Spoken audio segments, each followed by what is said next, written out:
Sports Medicine's integrated sports medicine team is built to serve the needs of all athletes in all sports. Our team's only goal is to improve athletes in every facet. PSM offers performance training to help athletes get better on the field, dedicated athletic rehabilitation and physical therapy to help them get better off of it, certified athletic trainers in our PSM schools providing daily support to our athletes, and a specialized orthopedic walking clinic when injury strikes. Call 260-266-4007 to speak to our care navigators or visit parkviewsportsmedicine.com to learn more about what we can do to improve athletes at all levels. The Acme Bar and Grill, where neighbors meet. A Fort Wayne tradition since 1941. We feature nightly dinner specials along with our iconic pizza, wings, and pork tenderloins, and barbecue in our family-friendly atmosphere with a retro flair. Additionally, we offer a full bar with 26 beers on tap from various Midwest breweries. We also have an area perfect for private events such as meetings, reunions, and banquets that holds up to 50 people. The Acme Bar and Grill, located in the heart of East State Village, where neighbors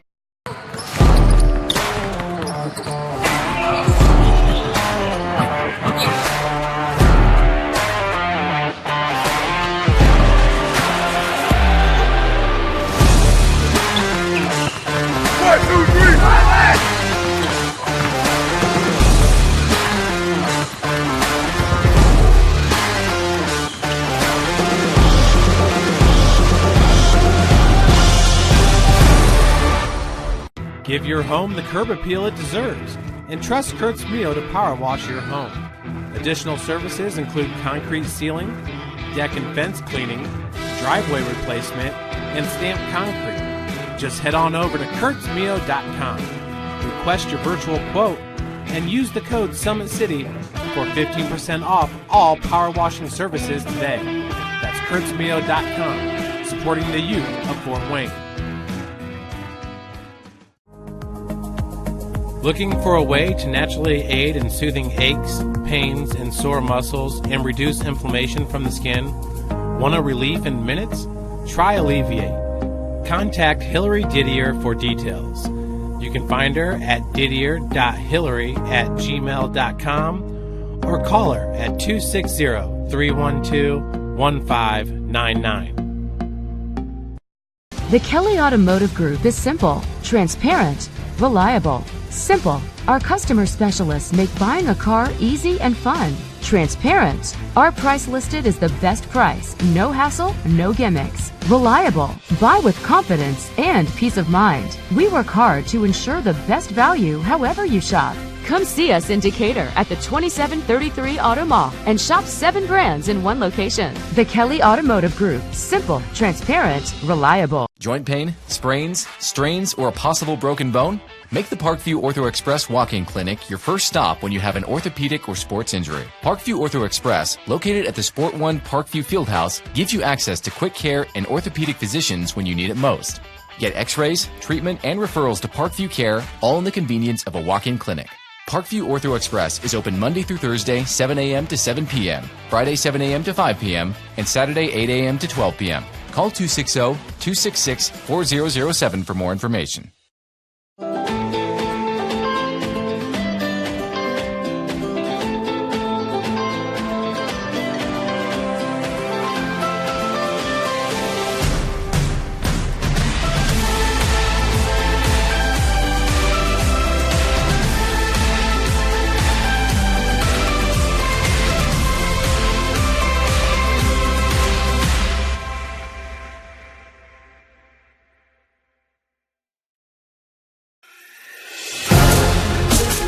Developing athletes to be foundationally strong.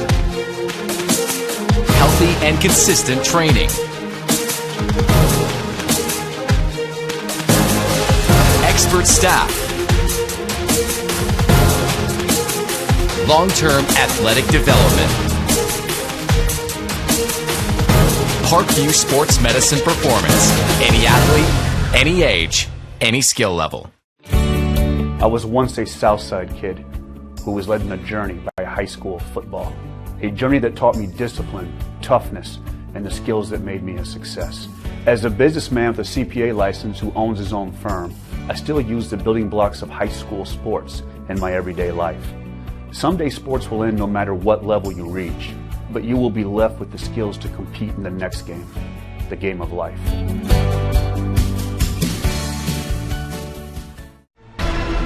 Thank you for supporting Summit City Sports. For the last several years, we've provided the Fort Wayne community and beyond with coverage of a variety of sports, thanks to our title sponsorship from Parkview Sports Medicine.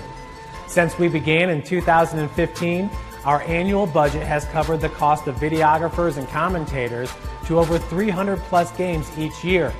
New equipment and maintenance of that equipment, along with increased broadcast rights fees from the IHSAA. This season, we're reaching out to friends, families, and local businesses for additional sponsorships and donations. You can help us grow and get coverage to your favorite team or sport. A Summit City Sports sponsorship or donation will help make that happen. We have the goal of bringing fans live stream games of every SAC game we cover. With the additional funds, we'd invest in mobile internet devices, allowing us to bring our supporters every SAC conference football and boys and girls basketball games live, as well as more coverage for sports like cross country, tennis, golf, swimming, wrestling, track and field, baseball, and softball.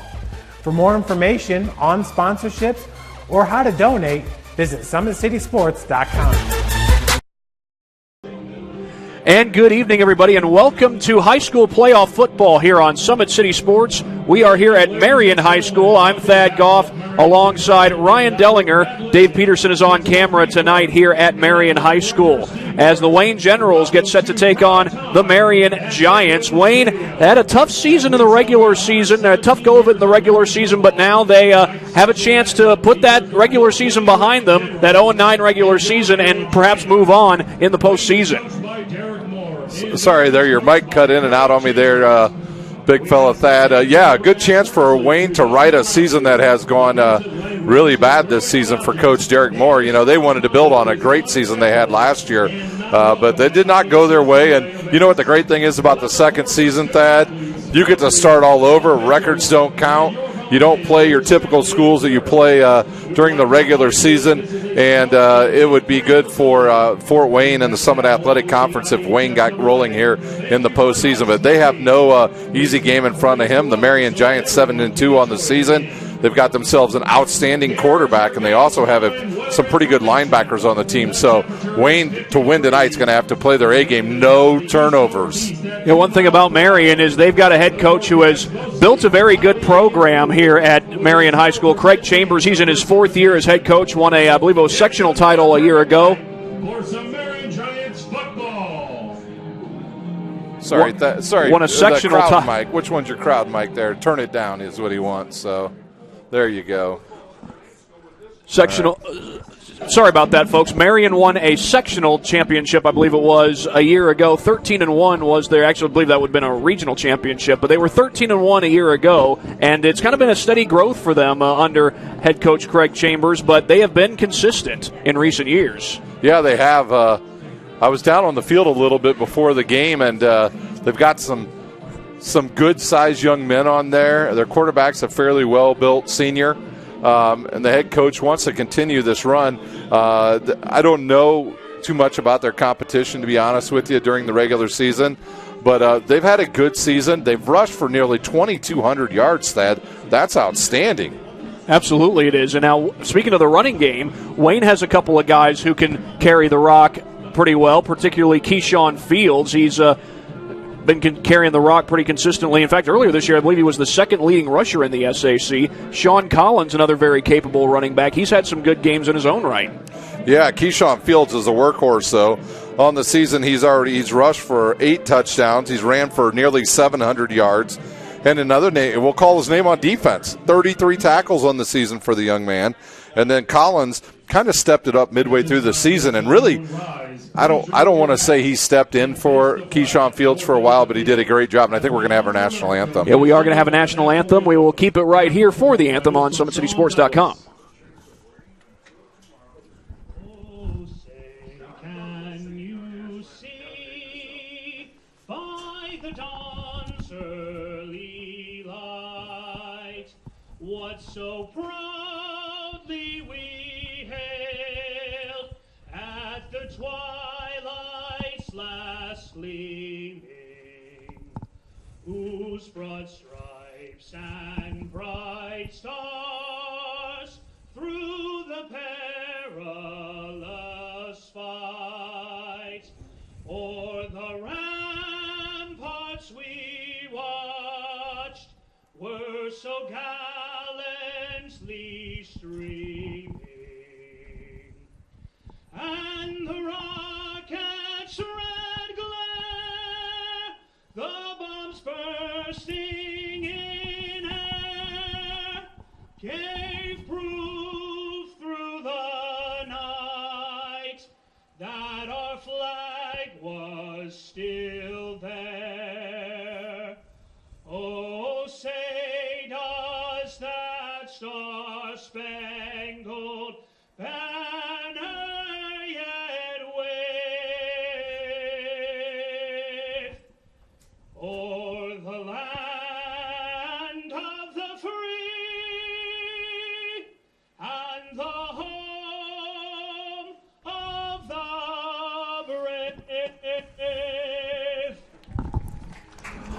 Well, all in all, a very well done rendition of the national anthem. About there. the last three words. So, yeah. Anyway, let's get in a word from the many sponsors that allow us to come out and do these games here on Summit City Sports. Today's broadcast is brought to you by SummitCitySports.com. Follow us on Twitter at 260 Sports, like our Facebook page, Summit City Sports, and be sure to subscribe to our YouTube channel.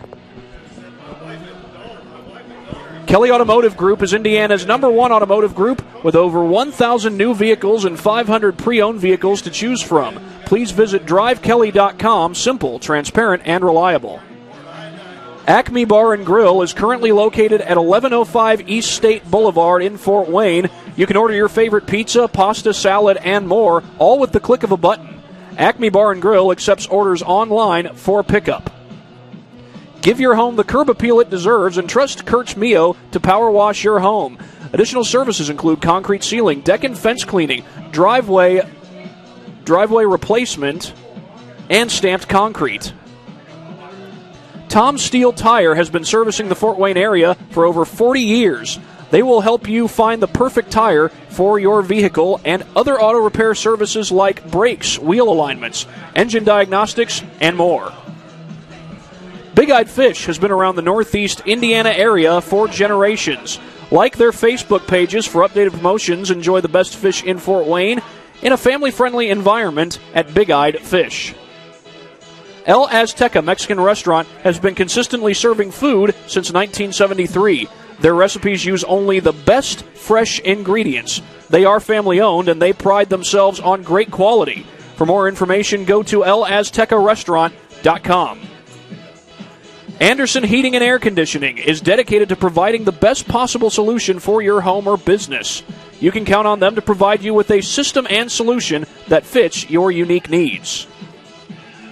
Parkview Sports Medicine continues to lead the way in Northeast Indiana. Their specialized sports medicine team offers direct access to physical therapy and sports physicians in the new Parkview Ortho Express Clinic located at the Sport One Parkview Fieldhouse. No referral is needed, which saves you both time and money. Visit ParkviewSportsMedicine.com to learn more. Well, meanwhile, it's Wayne once again taking on Marion in the first round of section playoffs. And one thing that Wayne has going for them, even though they are 0-9 coming into this game, is they do have some youth at the quarterback position, so you can perhaps expect to see Aiden Meek around in the next couple of years, and the hope is that he continues to grow from the experience he's gotten this year. Yeah, and he's been beaten up a little bit this year, but I've only got to see Wayne really play one time this season live, and they played Snyder, and that's a difficult team for anybody to play against. On a rain-soaked night, I might add. Yeah, it was a little wet that night, but he was able to throw the ball around a little bit. Aiden Meek is a good baseball player at Wayne as well, so we'll see how much he has grown up through this season. Playing in the Summit Athletic Conference, you're playing against some pretty good defenses, the Waynes, or against the DeWangers and the Snyders and the Homesteads and the Carrolls. And Southside had a good defense this year. So, we'll see where he is. He can throw the ball around, and if he can find his wide receivers tonight, Nate Moore and Tolles, they could have a big night. Marion just likes to run the ball, and that's one thing Wayne doesn't do a very good job of doing, is stopping the run. Yeah, that Southside game, Southside pulled out just about all the stops. They sure did. But in the meantime, we will take a quick break and come back as we get closer to kickoff here at Marion High School on this edition of High School Football on SummitCitySports.com.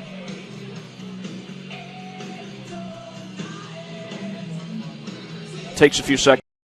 Joint pain, sprains, strains, or a possible broken bone? Make the Parkview Ortho Express Walk-In Clinic your first stop when you have an orthopedic or sports injury. Call 260-266-4007 for more information. Give your home the curb appeal it deserves and trust Kurt's Mio to power wash your home. Additional services include concrete sealing, deck and fence cleaning, driveway replacement, and stamped concrete. Just head on over to kurtzmio.com. Request your virtual quote and use the code SummitCity for 15% off all power washing services today. That's kurtzmio.com, supporting the youth of Fort Wayne. It's the comets. Comets falling from the sky. Comets falling from the sky. Comets falling from the sky. Comets falling from the sky. Comets falling from the sky. Comets falling from the sky. Comets falling from the sky. Comets falling from the sky. And welcome back, everyone. We are just about 5.5 minutes away from kickoff here on SummitCitySports.com. Well, these teams have had very different records, no doubt, over the course of the season. Wayne, 0-9, and, after the last few years, it looked like they were building a little something. They were 9-3 a year ago, and, of course, when you have a huge senior class full of talented players that graduates, it's not surprising when you have a little bit of a drop-off, but obviously looked like Wayne was going in the right direction, and now the only thing they're looking forward to this year is can they get things going in the right direction in postseason? Yeah, I agree with you on that. I mean, they lost some serious talent, Thad. You lose Craig Young to Ohio State, Darius Alexander to Toledo. You're talking about two very good players, and Craig Young obviously did a lot for the Wayne team as far as skill goes, but Darius Alexander was the guy I think was the biggest loss for their team. He was in the middle of the offensive line. He understood the line calls. He was on the defensive line. He was a pretty good player for them. He was difficult to replace. And they're going to have a hard time tonight doing it. They're going to need a lot out of Blackman and Webb tonight to be able to compete in this game against a 7-2 Marion team who, if you look at their strength of schedule, they're 37th overall in the state and 6th in 4A. So they've played a very tough schedule this season, and they're both of these teams should be hungry. They both are coming off losses. Absolutely, the Wayne Generals again that 0-9 season, but again now Derek Moore's been through that at Wayne, and he was able to build off of that, building up to that 9-3 season last year. So certainly he's done a good job here at Wayne, building the program up. And the question is, can they continue to build that success? Now, Derek Moore, I believe, if I'm not mistaken, was an assistant coach at Snyder High School before coming to Wayne. Yeah, he sure was, and so he understands. I think the one thing you got to remember is Derek Moore understands what Snyder gets. They have Lane, they have Blackhawk in their backyards, along with St. Charles. They get some players from there. Derek Moore knows that it's got to start down at the youth level teams in his area or district that he's in. And if he can get those programs rolling out there on that side of town, that will improve his program. And maybe last year, was just the right year for them that they had all these good players. And it's probably going to take a little while to rebuild and reload that program, but he'll get it done. Wayne will be good. They're like a 4-year stretch. I don't know if you know much about them, but about every 4 years they're pretty doggone good. So, they had a state championship back in 1995. Yeah, they were pretty good. So, yeah, congratulations to that team. And this team has just got to grow a little bit and get ready to go. But, one thing we haven't really talked about is we got a few other games around the area tonight in the Summit Athletic Conference. Some of our other local teams are playing. You got Huntington North going to a Southside team that during the season had a good defense or offense, not so much. And then Wayne is obviously here. Concordia going to Bunker Hill to take on Maconaquah. A little bit of a drive there. And then Central Noble taking on Bishop Luers. And what's interesting about that is Bishop Luers back down in 2A. Yeah, back down in 2A this year. And, of course, Bishop Luers had so much success in recent years, especially all those state titles that they won, 11 state titles that they've won in their history, if I'm not mistaken. But they had some drop off too. They had some guys who graduated from a really good team. Yeah, and they really didn't. I'm not sure they still know who the quarterback is of that team. Christian Fly was doing it. There was I think Carson Clark's the quarterback right now. Carson Clark is now, and then there's another young player in the program that can play quarterback as well. So the good thing for them is now they're playing against schools that are their natural size, and they had rough times when they played against the 6As and the 5A schools, but now down in 2A, they take on a very good Central Noble team, and we'll see what happens out on the south side of town. Concordia, who knows with them? Will Brandon Davis, their quarterback, put up huge numbers tonight, or will they be done and getting ready for basketball? Well, Tim Manigal has a good program over there at Concordia. We mentioned Lures. One player who in this game who once went to Lures is Nate Moore, the wide receiver for Wayne, transferred in the offseason. He was the leading receiver for Lures a year ago. Yeah, and he's got 26 receptions this season for almost 390 yards, 2 touchdowns. He is the main target for Aiden Meek, and if they can get to the ball to him in some space, they can put some points up tonight against this Marion team. And Marion doesn't look like they have a lot of players on the field, but looks like Marion fired up, ready to go as the Generals come out in their white uniforms. So yeah, I was going to say they're plenty excited. Yeah, they sure are. Welcome to the Wayne football team cheerleaders.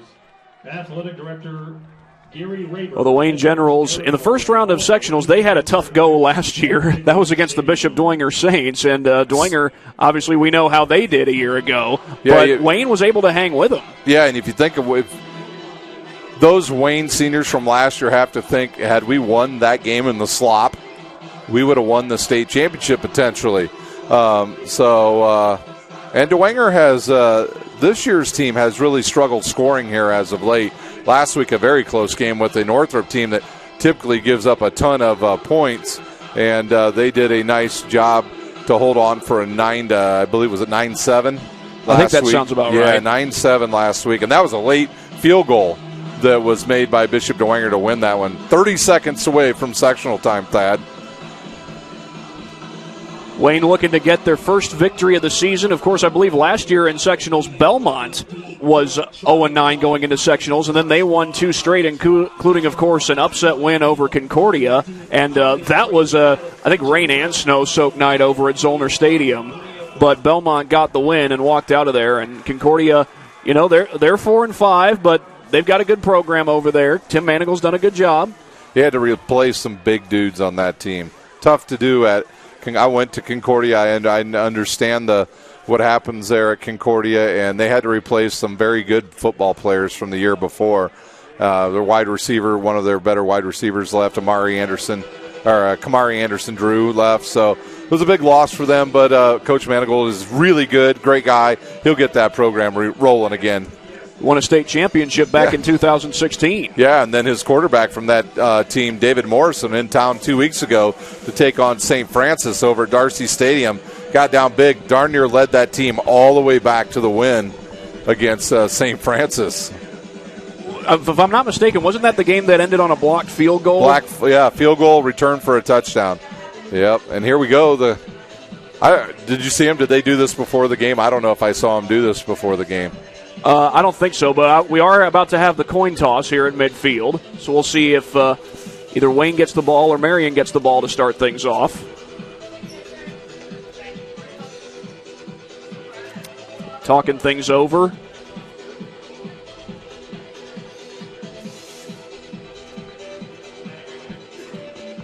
I'll wait to see when they flip the coin. A beautiful night for football. Absolutely. We've got the sun going down just now. Our cameraman says you're full of you-know-what, and but it is beautiful out. I mean, let's see, what's the official? You can see who's getting the coin toss. Yeah, Marion won the toss, and they've elected to receive, it sounds like. Giants have won the toss and elected to receive. Yes, indeed. Right, that is the official word. So now the positive for that is Wayne would get the ball to start the second half, but they'll get their defense out on the field very early. For Marion, Taylor, their quarterback, the do-everything player for Marion on the season, He's thrown the ball just 45 times, but a pretty good passer rating because he's 30 of 45 for 567 yards, 6 touchdowns, and bigger than anything else, no interceptions. He's also rushed the ball for 681 yards and 6 touchdowns. And then they've got Stamps back there. That young man, 15 touchdowns, 972 yards on the season, and he's got a 74-yard long. And then they've got another running back with over 500 yards. So an electric running game for Marion. Yeah, J.K. Thomas is that other running back with over 500 yards. They have the ball on the tee and are just about ready to go. Number 83 kicking for the Generals tonight. Well, it says that's Anthony Newsome. Anthony Newsome. And the kick is away. It's a very short kick, fielded at the 28-yard line on a knee by number 4 for the Generals. That is Zamar Burnett. And it'll be set up at the 28-yard line where Marion will start their first drive of the game. We'll get our first look at Keyshawn Taylor. You can't miss him. You know how I could find him out on the field earlier was those shoes. Got some red and white shoes. Little red, little white, little pink, little yellow, all in there. Add a little blue and you could have a Where's Waldo theme. Yep. I'm trying to see who's set up behind him. Is it? I think that is Khalid Stamps, the leading rusher on this Marion team, by the way, and the handoff will not go to Stamps. Instead, keeping it all the way as Taylor, and a couple of guys were trying to strip that ball away from him, but Taylor was able to hang on. Yeah, he did a nice job of holding on to that. They tried to go over that right side as Wayne goes into their, I think they're running a 4-3 tonight. It'll be 2nd down and 6 after the 4-yard gain.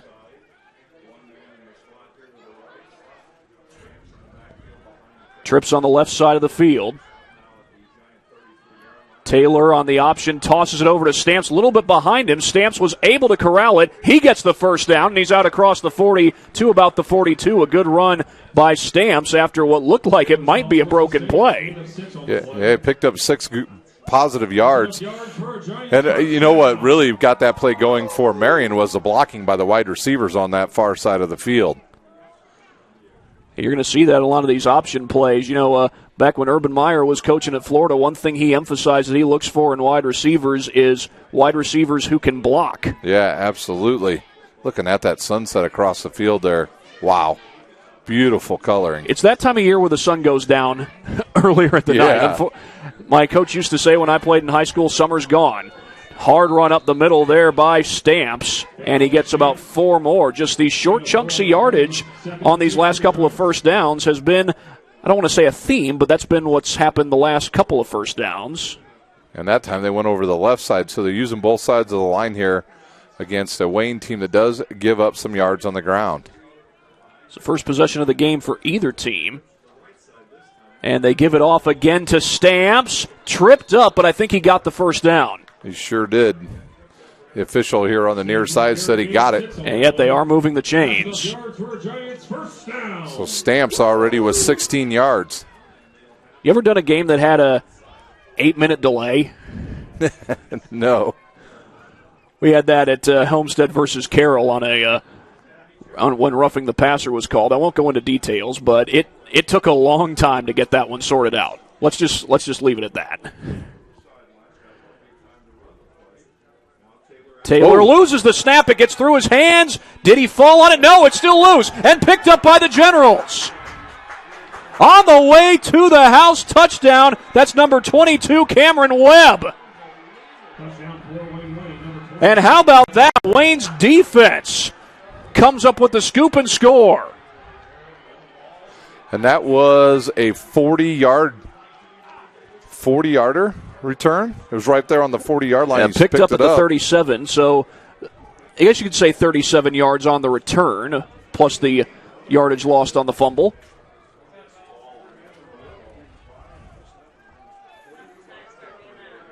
$48 yards officially. 48 yards. So, meanwhile, we got a penalty flag. Sideline warning. That's going to go against Wayne, so that'd be, not sure if that's after the play or during during the play.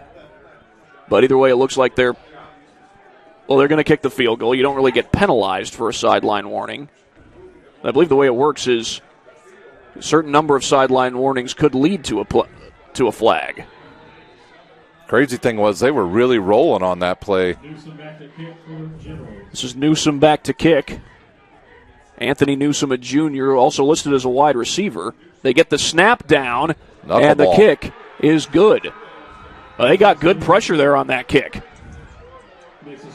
Well, our replays, by the way, are brought to you by Traction Athletic Performance, as Wayne leads at 7-0. So just going to go and get a look at one of those replays. Of course, we only got one replay to show you at this point. Take a look at the touchdown. And this was a drive where Marion was moving the ball extremely well. And right there you see the ball goes right through his hands. And then Cameron Webb able to scoop it and score it for the Generals. And now we'll have the kickoff by Newsome. Back to return it is Khalid Stamps.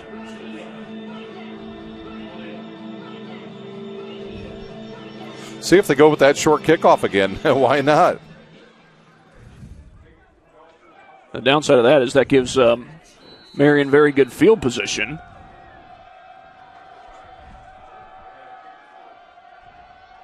They do kick it short, angled toward the sidelines. It will be returned. Out across the 40-yard line. We'll see who that was on the return. It looks like... I think it was a quarterback. Well, I thought it was 2, D'Angelo Jones. And he just walked off the field. But now 2 backs on the field. They do bring in J.K. Thomas, but it looks like they're going to line him up out in the slot on the far side. And he's the 3rd leading rusher on this team, rushing for over 500 yards on the season. And a late player getting on the field, and that's what leads to the timeout for Wayne. So we'll go ahead and take one with them here on SummitCitySports.com. Timeout at Wayne.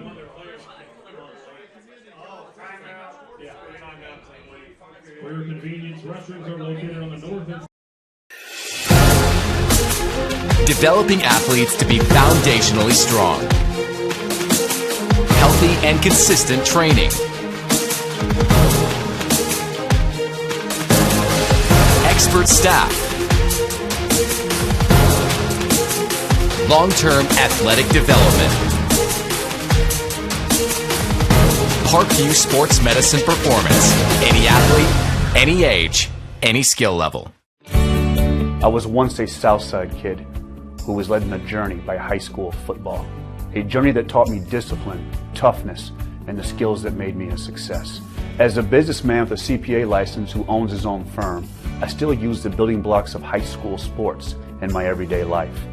Someday sports will end no matter what level you reach, but you will be left with the skills to compete in the next game, the game of life. Back from the timeout, Marion with a 1st and 10. And it was Wayne who used the timeout. And had a little bit of delay with Taylor. He flipped something over to the sideline. I don't know what that was. It was a visor. A visor? Yeah. How does a visor end up on the football field? That Stamps on the carry, and he gets wrestled to the ground, but he got wrestled forward for about 4 yards. Stamps with a carry, gain of 3. Well, you get a guy at the point of attack. They call it a 3-yard gain, not a 4-yard gain. On the tackle was Govan and Blackman for Wayne. Well, Reggie Blackman leads the Generals in sacks. He's got 11 of them. He's a senior. Handed off to Stamps, bounces it to the outside, back to the inside, and gets the first down. Now, you get a play like that, scoop and score, that can do one of two things. It could either lead to a shift in momentum, or it could just be a sign that, Marion's already been moving the ball really well, and they may be hard to stop. Yeah, and Stamps got to come out of the game now as they'll bring in number 5 into the backfield. That's either number 5 or I guess that's Zamar Burnett in the backfield. We've got him listed here as number 4. Yeah, I heard him say Barnett, so play clock down to 10. Yeah, we've got 2 number 4s here on our roster, by the way. The other one is Tyvon Coleman. Miss. And a little mix-up there. Broken tackle in the backfield, but the second guy gets to him. And that is number 30 for the Generals. That is Desmond Davis. It's a loss of 1. First tackle for loss for either team in this game. Keep in mind, Wayne hasn't had the ball yet on offense. Their only score coming by way of the defense. Unofficially, Stamps already with 27 yards on the ground for Marion. Wayne ended their regular season with a 1-possession loss at the hands of a very good Carroll team. Handoff to the outside. Burnett gets the angle, gets out of bounds, just a couple of yards shy of the line to gain. So this will be the first third down situation for either team.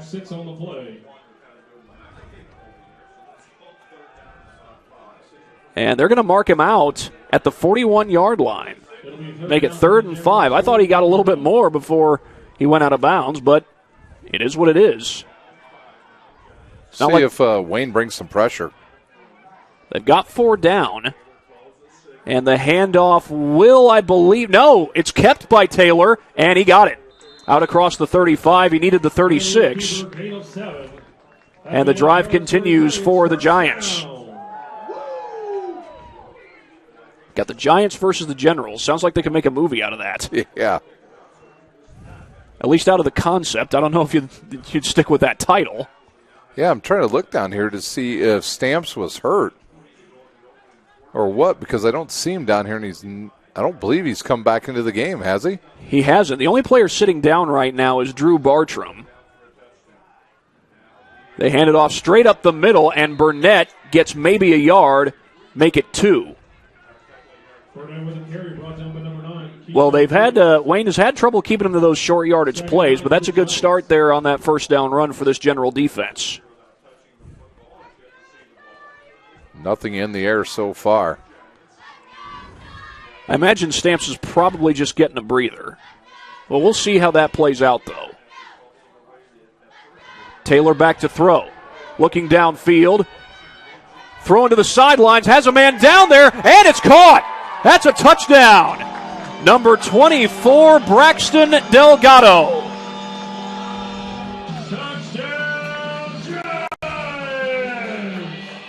Well, it seemed like he had all the time in the world before he got flushed out of there. Take a look at this replay brought to you by Traction Athletic Performance. He got a little pressure there late off the right side and just got it over the outstretched arm of the defender. That might have been, I think that might have been Antoine Schneider, if I'm not mistaken, in coverage. Here's the extra point. It's up and good. And this game is tied, meanwhile, at 7 apiece. And we will take a quick break here on SummitCitySports.com.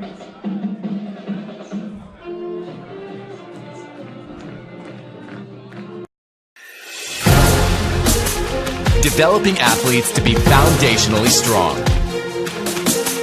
Healthy and consistent training. Expert staff. Long-term athletic development. Parkview Sports Medicine Performance. Any athlete, any age, any skill level. I was once a Southside kid who was led on a journey by high school football. A journey that taught me discipline, toughness, and the skills that made me a success.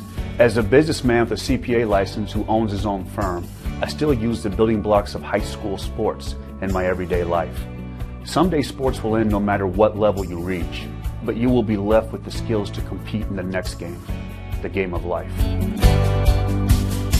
Coming out. Welcome back, everyone. The kickoff is returned from the 20-yard line. Out near the 25, or the 35 rather, and still going. Let's see if we can get a number on that return.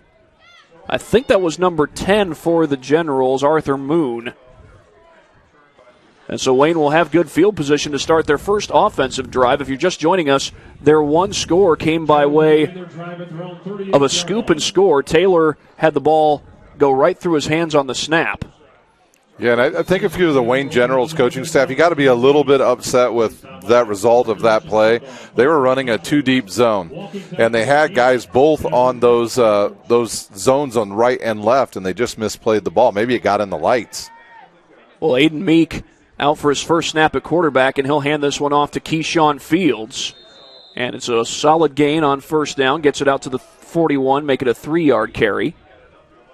Fields with a carry gain of 3. 2nd and 7 for the Generals. Fields, if I'm not mistaken, was the second leading rusher, at least at one point this season, behind Homestead's Braden Hardwick. Of course, Hardwick had that injury in the Carroll game. We certainly wish him the best. He's got another year of high school ball left. That's the good news. Very good baseball player, too. He had an over-the-shoulder catch, a la Willie Mays, in a game against Dwenger that I was at during baseball season. And the handoff goes to Fields again, and this time he goes nowhere. Out to the 40 yards. Check that, it's Sean Collins on the carry. Well, you can expect to see a little bit of Sean Collins. He's the second leading rusher on this Generals team, and he's just a sophomore, so possibly something to build on in this run game for the Generals in the future. So 3rd down and long here for Wayne. We'll see if they look for their wide receiver. I thought we were about to get the typical Hells Bells play. I did too. See if they look for Tolles or the transfer here on this passing down. Blitz shown, and that's going to be a false start. Was that Fields moving before the snap? Yep, number 6. Actually, 6 is Chris Thomas, and he's a junior.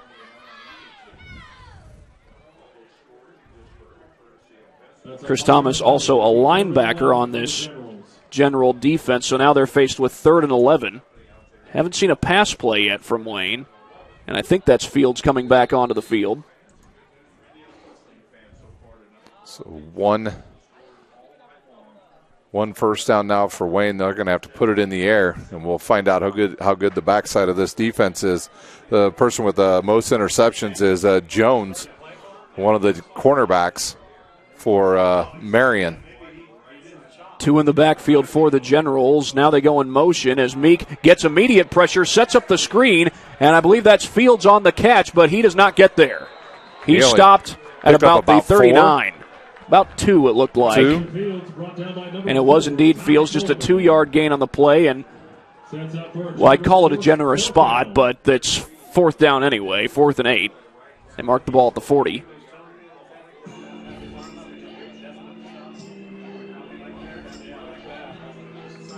I believe that's number 17 for the Giants, Brendan Martin, going back to return. And a very low punt. That was almost blocked. In fact, it might have been tipped, and it will be returned. Actually, I think that was J.K. Thomas on the return, and it'll be good field position for the Giants at the 44-yard line.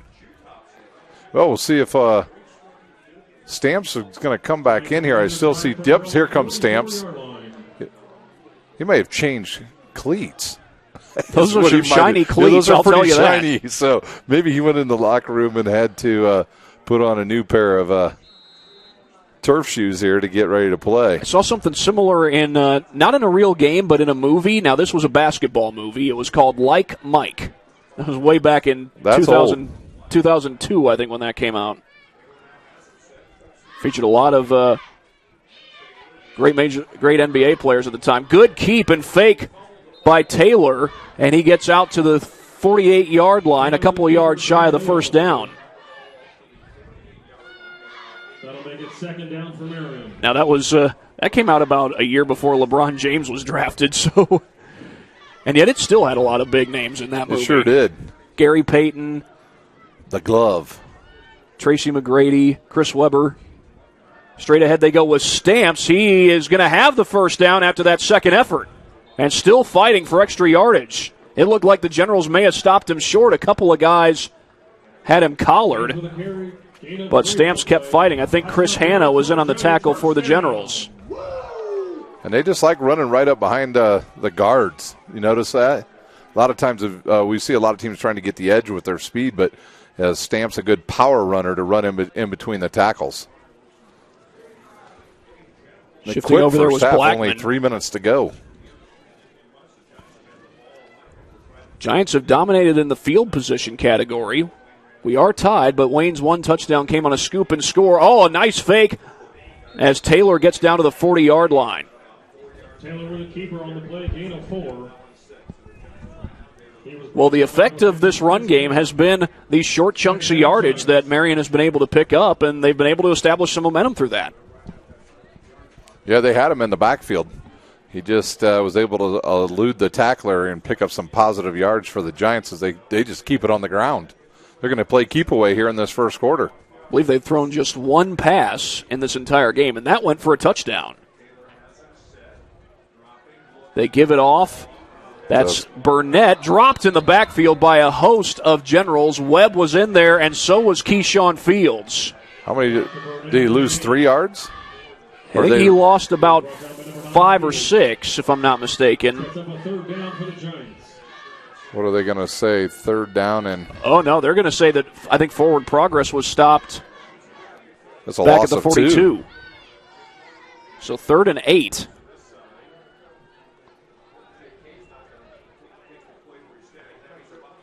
See, Wayne again in the 2 deep zone look here. And this is where they got burnt last time. That wouldn't be surprised if they don't try to run it.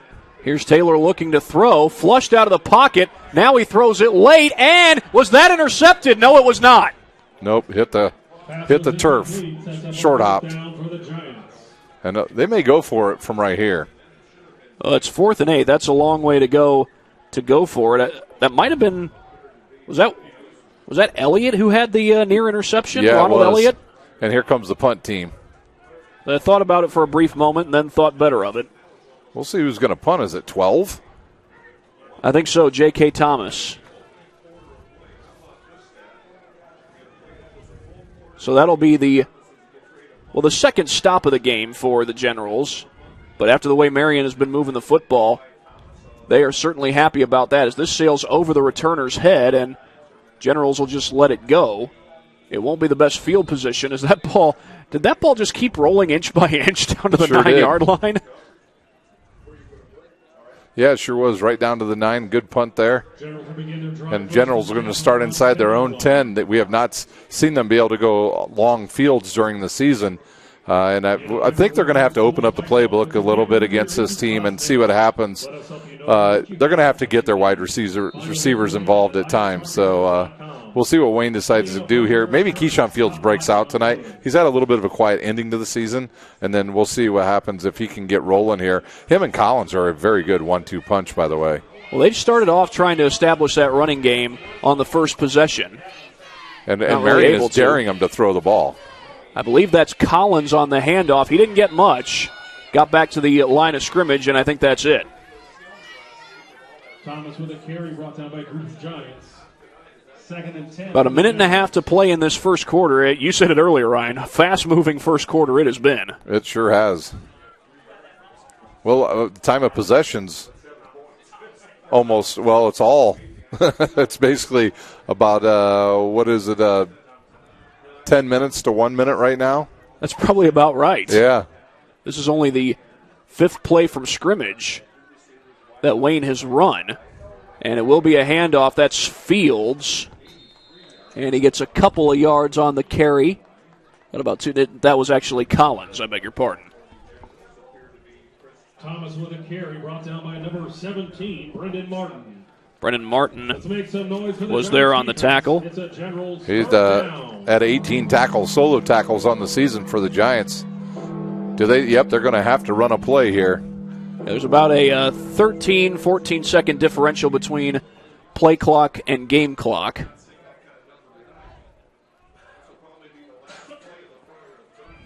I keep waiting to hear that Hells Bells guitar riff. We keep hearing the bell toll as Meek goes deep.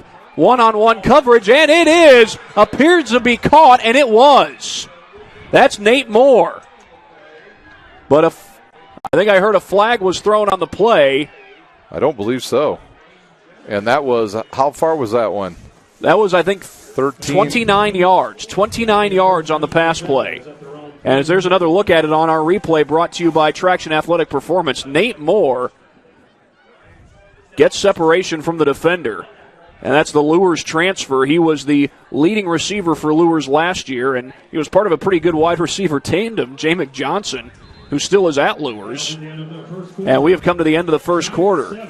But with that big play, does Wayne have something going? We got a tie game here at Marion. Back for the second quarter after this on SummitCitySports.com. To welcome your 2019 Marion Giant varsity cheerleaders, Gabriella Vermillion. Joint pain, sprains, strains, or a possible broken bone? Make the Parkview Ortho Express Walk-In Clinic your first stop when you have an orthopedic or sports injury. Call 260-266-4007 for more information. Give your home the curb appeal it deserves, and trust Kurt's Mio to power wash your home. Additional services include concrete sealing, deck and fence cleaning, driveway replacement, and stamped concrete. Just head on over to kurtzmio.com, request your virtual quote, and use the code SummitCity for 15% off all power washing services today. That's kurtzmio.com, supporting the youth of Fort Wayne. It's the comets. Comets falling from the sky. Comets falling from the sky. Comets falling from the sky. Comets falling from the sky. Comets falling from the sky. Comets falling from the sky. Comets falling from the sky. Welcome back. This is the start of the second quarter here at Marion High School. We are tied at 7. Wayne hoping that big play to Nate Moore maybe sparks a little something, but not on this play. That's Chris Thomas getting swallowed up in the backfield. In on that tackle, along with others, was Brendan Martin for the Giants. Little help from Aiden Fisher as well. Call it a loss of, looks like 2.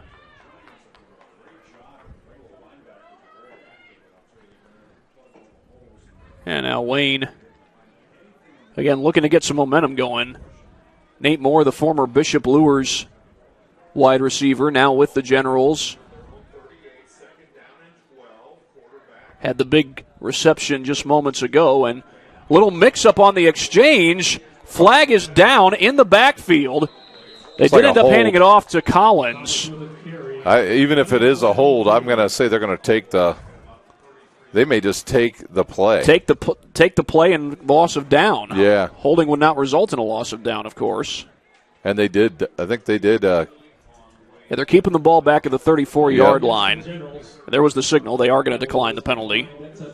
So 3rd and 17. Let's make some noise for the Giants defense. Of course, Wayne had that 29-yard pass play on the last 3rd down, but that was 3rd and 8. What do they have on 3rd and 17? Yeah, Wayne was trying to run a counter in the middle there, and they just all got pushed backwards. Meek back to throw. Gets some pressure. Going downfield, but it's too strong, and it's picked off. D'Angelo Jones. He was looking for Nate Moore, and he had him, but he overthrew him.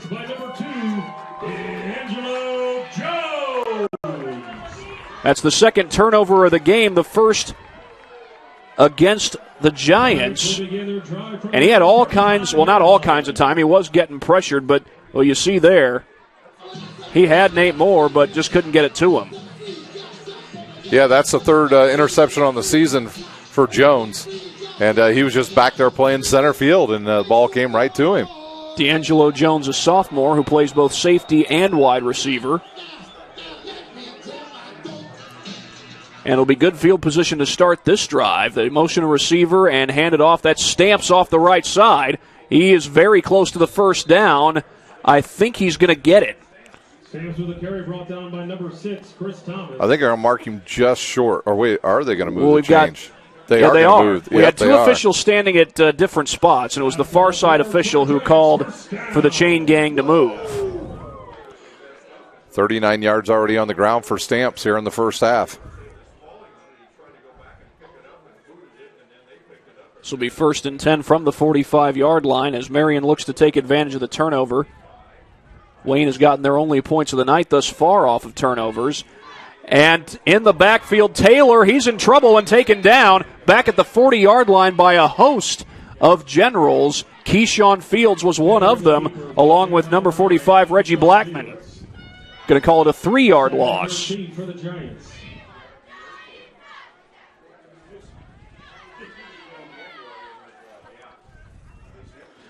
like they're going to put 2 running backs back there with him now. Nope, that was a wide receiver standing back there, their slot.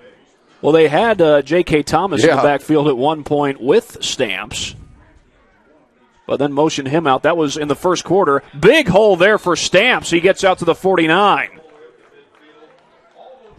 Stamps with a carry gain of 8. It's an 8-yard gain and makes it a very manageable Marion third down. I think they're just going to keep that ball right on the ground.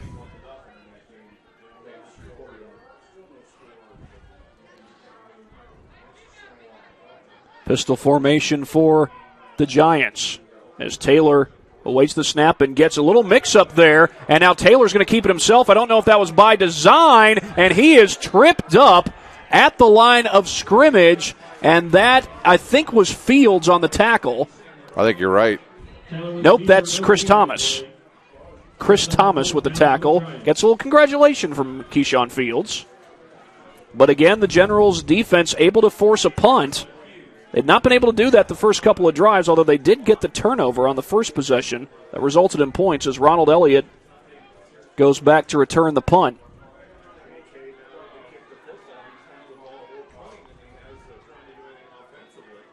Wow. Are they going to fake it? Nope. I thought he was just going to blast this one. Well, you've seen rugby-style kick. Oh, what a job to down it, but it goes in. That was so close. Yeah, it's a touchback. He almost pinned him inside the 1. I wonder if he thought if you just touch it, that's where it's down, and he carried it in. Well, Tyvon Coleman there. You're going back to the tackle by the Wayne Generals player on that play before this one. He came from the other hash across the field to make that tackle for the Generals, and that's the type of plays they're going to need tonight if they want to stay in this game against this Giants running attack that is outstanding. I'll tell you, the 2 missed plays by Taylor, the quarterback, where he's looked right and the guy's going left, have really cost them big in third down.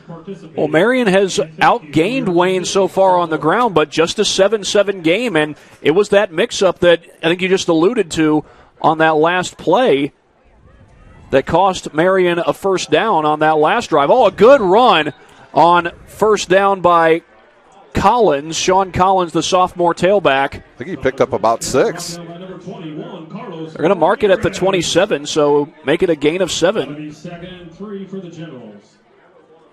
And that's the best first down play for the Generals so far in this game. The most they had gained on a first down play was 2 yards up until then. Now they had the 29-yard pass play. That was on 3rd and 8. As now Wayne looks to establish some momentum. Meek back to throw, dumps it off in the flat, complete, and that's enough for incomplete. He was juggling it. Nate Moore, the intended receiver. He thought he had it. No, he did not. I could see him coming to the sideline. Thad, he was definitely juggling the ball coming to the sideline, and a good call by the official who was standing right there. And maybe about, 60 Marion officials right there standing on the sideline. 60 officials all in purple and gold. That's right. There's a lot of... Is it just me, or are there a lot of teams that wear purple and gold in northern Indiana? Obviously, you've got New Haven. Okay, maybe not a lot, but just a couple. I mean, Leo has the color purple, but not gold. Handoff to Collins, and he's blasted in the backfield. Well, one of the guys in on that hit was Martin. And I think he may have laid the biggest wood there. Yeah, we'll take a look at this in the Traction AP replay. As they run out the field goal, or the punt team. That'd be a record field goal, by the way. And down. I think that was QB Jones who got in there as well, number 13. Martin was part of that hit. I was going to say, even the NFL record for field goals is 63, which several kickers have managed to hit. And a little pushing and shoving going on. No flags so far as Thomas on the return and goes out of bounds at the 25. A lot going on that return, but J.K. Thomas sets up the Giants with excellent field position. Especially with just 6 minutes to go. They want to get this ball in the end zone because if they don't, and it runs a lot of time off, Wayne's going to get the ball back and then get it to start the second half. We've only got 6 minutes to play here in the second quarter. I think somebody's got a date tonight or what? I bet some of these kids do. Yeah, probably our cameraman.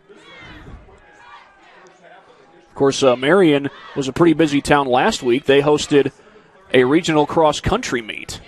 Southside competed in that. And straight ahead there goes Stamps. He gets hurtled into the air.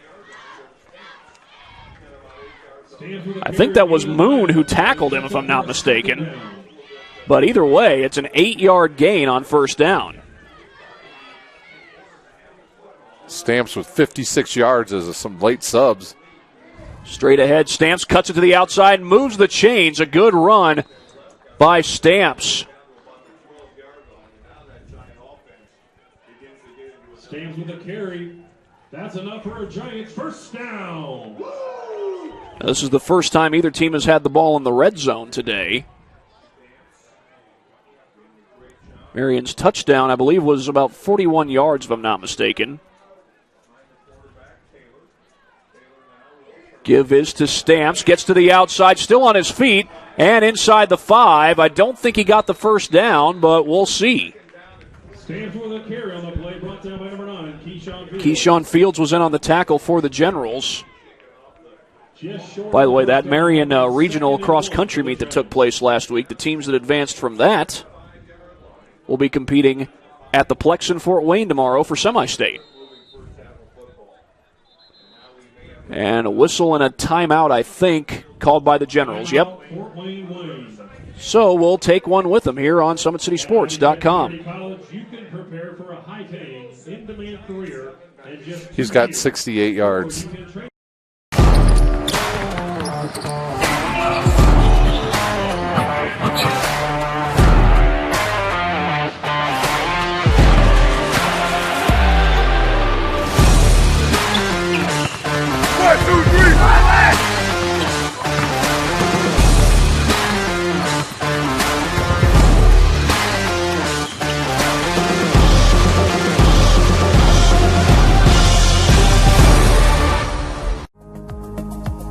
Looking for a way to naturally aid in soothing aches, pains, and sore muscles and reduce inflammation from the skin? Want a relief in minutes? Try Alleviate. Contact Hillary Didier for details. You can find her at didier.hillary@gmail.com or call her at 260-312-1599. Welcome back. This is the second quarter. 5:40 to go in this first half here at Marion High School as the Giants are knocking on the door. They've got a 2nd down and 1 at the Wayne 3. Quick score update. It's the Archers over the Vikings 6-0 in the first half at Southside's Archer Field. Well, I'll tell you one player who has been a godsend for them is Matthew Morris at Southside as they hand this one off to Stamps, and he pounds it in for the touchdown. And Marion takes the lead for the first time in this game. And a look at the replay brought to you by Traction AP. Again, this is the first time that Marion has taken the lead. Remember, they've outgained Wayne on the ground, but just had the scoreboard at the stadium go out, and now the officials are pointing that out. It was a nice run, a tough run by Stamps. It was a stadium scoreboard that went out, so everything stops for the time being. This has been such a fast-moving game up until now.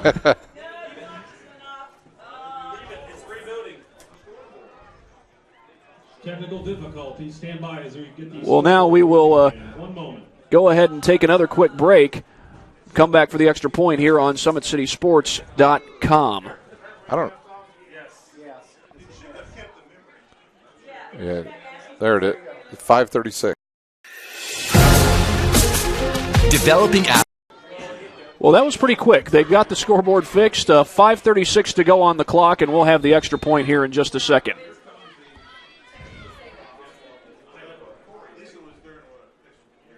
They get it down. Blocked. That was blocked, and they're going to stop things. Sean Collins was about to return that. But it's 13-7 in favor of the Giants. We'll be back after this quick break on SummitCitySports.com.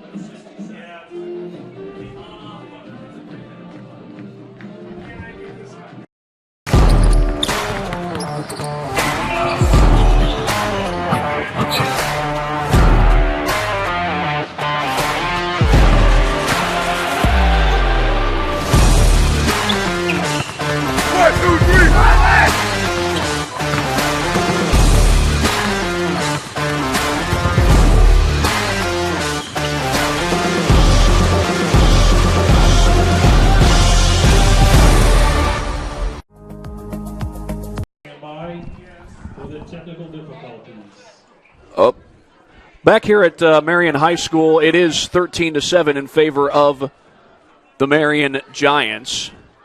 So right now they're resetting the scoreboard. We do have a score of 13-6. The scoreboard didn't say so, but we do. And there is the kick. Oh, an onside kick. And was that recovered by Marion? No. The Marion player jumped right by the ball, missed it with his hand, and it went directly into the Wayne Generals up players' hands. Well, that is a huge break for the Generals. And they're going to get it in great field position. At the 43-yard line with a lot of time left. And I was talking about that Southside Huntington North game. Matthew Morris, now 7-6 is the score in favor of Huntington North. But Southside has gotten a big boost from Matthew Morris. Meanwhile, another score, Concordia leads Maconaquah 14-7 with, we're told, 4:12 left in the first half. We'll get you some of the other scores at halftime. Aiden Meek going out of the shotgun. They motion Collins and fling it out to him. Check that. That's actually Fields. He broke a tackle, and he gets it out across the 45-yard line. That was a good job by Fields just to get positive yardage. It looked like he was going down for a loss. Gain of 3 brought down by number 20, Juan Carlos Ramirez. Juan Ramirez with the tackle. 2nd and 7 for the And they'll make it Generals. 2nd down and 7. So run for Fields. Fields with just 6 yards here in the first half. Big discrepancy in yards in the rushing game thus far. Well, and you think about how Marion came out running the ball, picking up short chunks of yards, moving the chains, and it took a while before Wayne's defense was on the field for a very long time. Meanwhile, a timeout, that's going to be the final timeout used by Wayne in this half. It comes with 4:49 to go, and we'll take a break with them on Summit City Sports. As a proud supporter of all student athletes competing in the football state finals. I'll try to get some scores when we run that long.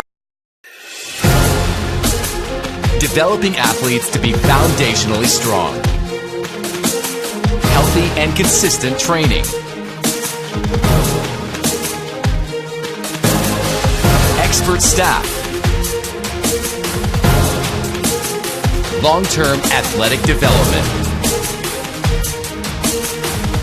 Parkview Sports Medicine Performance. Any athlete, any age, any skill level. I was once a Southside kid who was led on a journey by high school football. A journey that taught me. Welcome back, everyone. 2nd down and 7 after the timeout. Wayne, I believe, just used their last timeout of the half. Handoff goes to Collins, but he is dropped in the backfield. Big loss there on 2nd down. I think he lost about 5. Make it 4. Thomas with the carry brought down by number 17, Brendan Martin. Check that, it was Chris Thomas on the carry. Brendan Martin in on the tackle. It's the Generals' 3rd And now down. 3rd and long coming up for the Generals. And at that time, they went with a little different look, did Wayne? They could put the quarterback under center, and pretty much all of the Generals players came right up to crowd the line. Well, they were running that quite a bit last year when they had Brandon Young at quarterback. Yeah, pro set once again by the Generals. Meek looks to throw. Out in the flat, that's complete. I believe that's Tolles. No, that's number 16 for the Generals, Christian Flanagan, and I think he was short.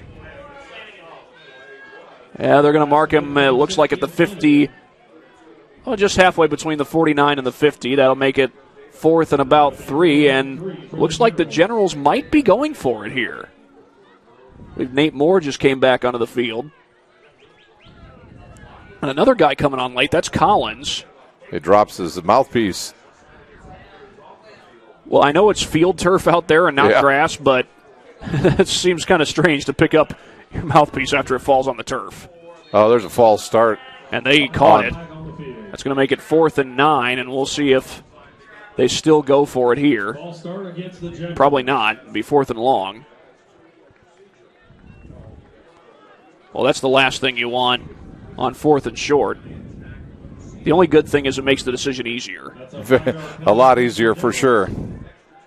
4:01 to go here in this second quarter.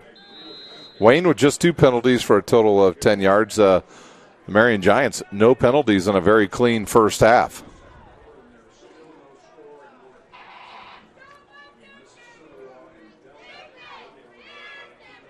And a flag comes in on this play. It's another false start.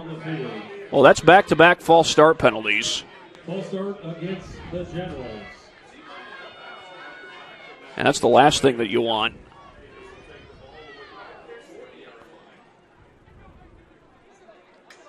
As now they mark the ball just short of the 40-yard line. And see, that's the crazy thing is you got a penalty. It stopped the clock. They started that clock. They ran, I don't know,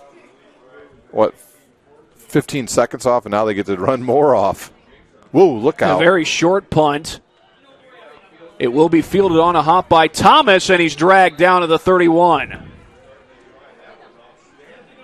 That, I believe, was Thomas, Chris Thomas, that is, tackling J.K. Thomas.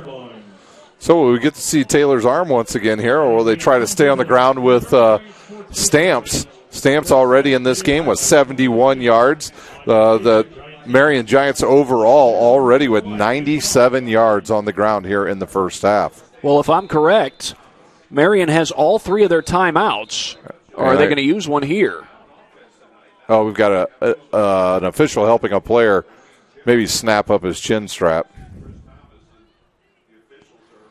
Well, obviously, that's a safety issue. Want to make sure that equipment's working.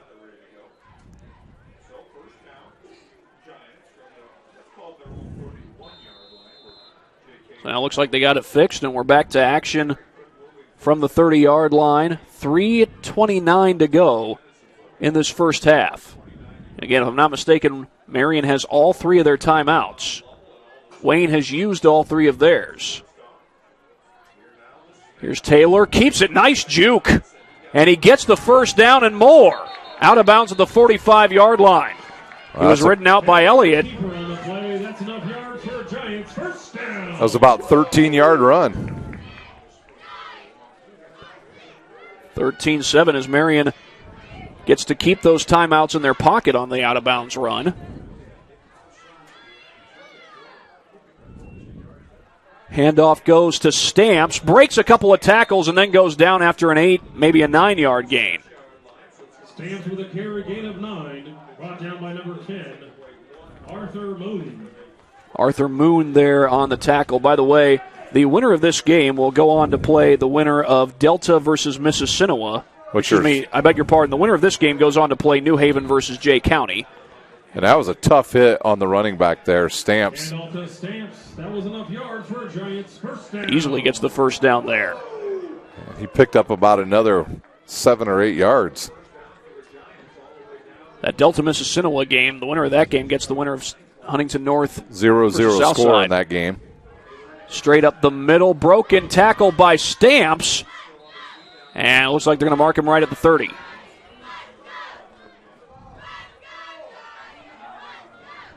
And again, these short chunks of yardage that Marion is picking up is allowing them to keep the momentum going. Stamps going to get a break. He's got 93 yards. He might deserve one. Well, he's gotten just about all the work today. I think Taylor's thrown all of 2 passes. And the handoff will go up the middle. That's Burnett. And he moves the chains. Zamar Burnett with a carry. That's enough yards. Zamar Burnett.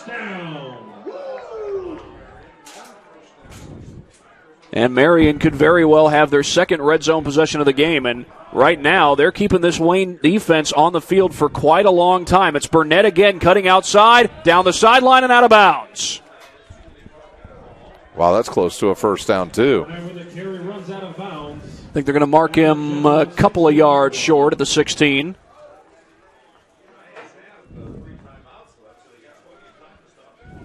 We got about 2 minutes and 12 seconds left to go, and the Giants have not had to use any of their timeouts on this possession. That Stamps back in there, and he gets the call straight ahead, gets the first down and more. Fights down to the 6-yard line. A good run by Stamps. Another 10 yards. Taylor with a handoff to Stamps. That's enough yards for I'll make it first and goal for the Giants. Stamps unofficially now with 103 yards. And this is the second time in 2 possessions that Marion has gotten into the red zone. And it's Taylor keeping it. And I think he got a yard, but that's going to be about it. Keeper by Taylor, gain of 2 on the play. Make it a 2-yard gain. Ramirez coming in there to be in the backfield, the linebacker coming in. Looks like he's either going to be like an H-back. Yeah, he is.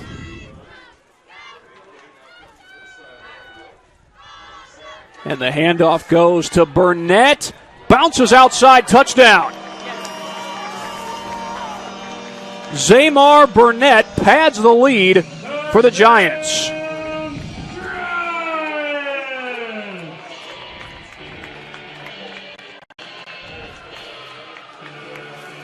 (19-7) your score as we look at your replay brought to you by Traction AP.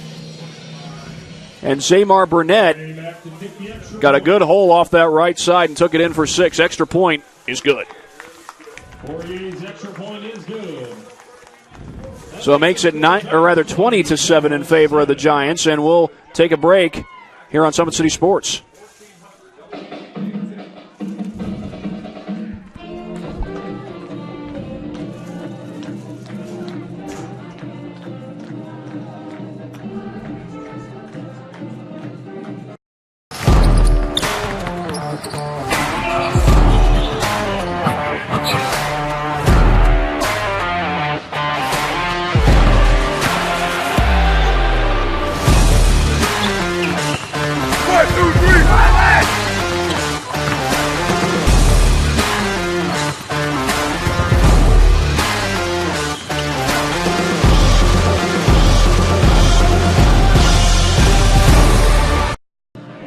Welcome back. It is the second quarter.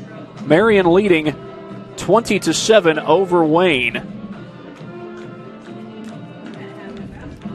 Again, the winner of this game will face the winner of New Haven versus Jay County. That'll be next week at 7 p.m. And the kick is fielded at the 11-yard line. I believe that was Tolles on the return, and he gets a good one out to the 40.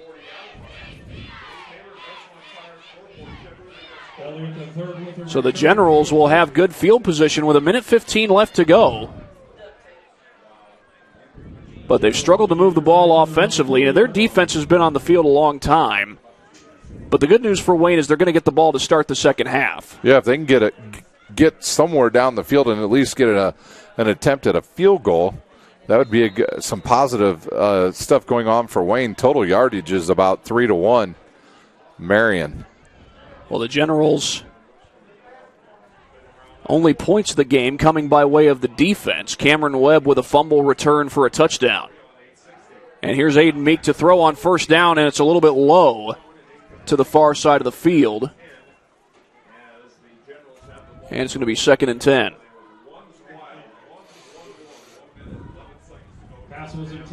Aiden Meek just didn't get his feet set on that one, Thad. He just basically caught it and let her rip. And he had to know that they were playing some deep zone defense there once again there. Yeah, Flanagan was the intended receiver on that last play. The best pass play of the game, or best offensive play of the game, was a 29-yard completion from Meek to Nate Moore. Blitz, Meek gets some pressure, ball in the air, and that is incomplete. They say it was a forward pass. That was, I believe, either 8. Was that number 8? Yeah, Coleman. Well, it was Coleman who almost got the interception. Yeah, that was number 8 on that corner, defensive end, Trevor Stone, that was in there. Man, Marion could get the ball back before we even get to half. And they've got all 3 of their timeouts. Yeah. They didn't use a single one on the last possession. And they'll hand it off here on 3rd down, and a big hit at the line of scrimmage. Keyshawn Fields gets driven back. Maybe a yard. Yeah, they're going to call it a game of a yard.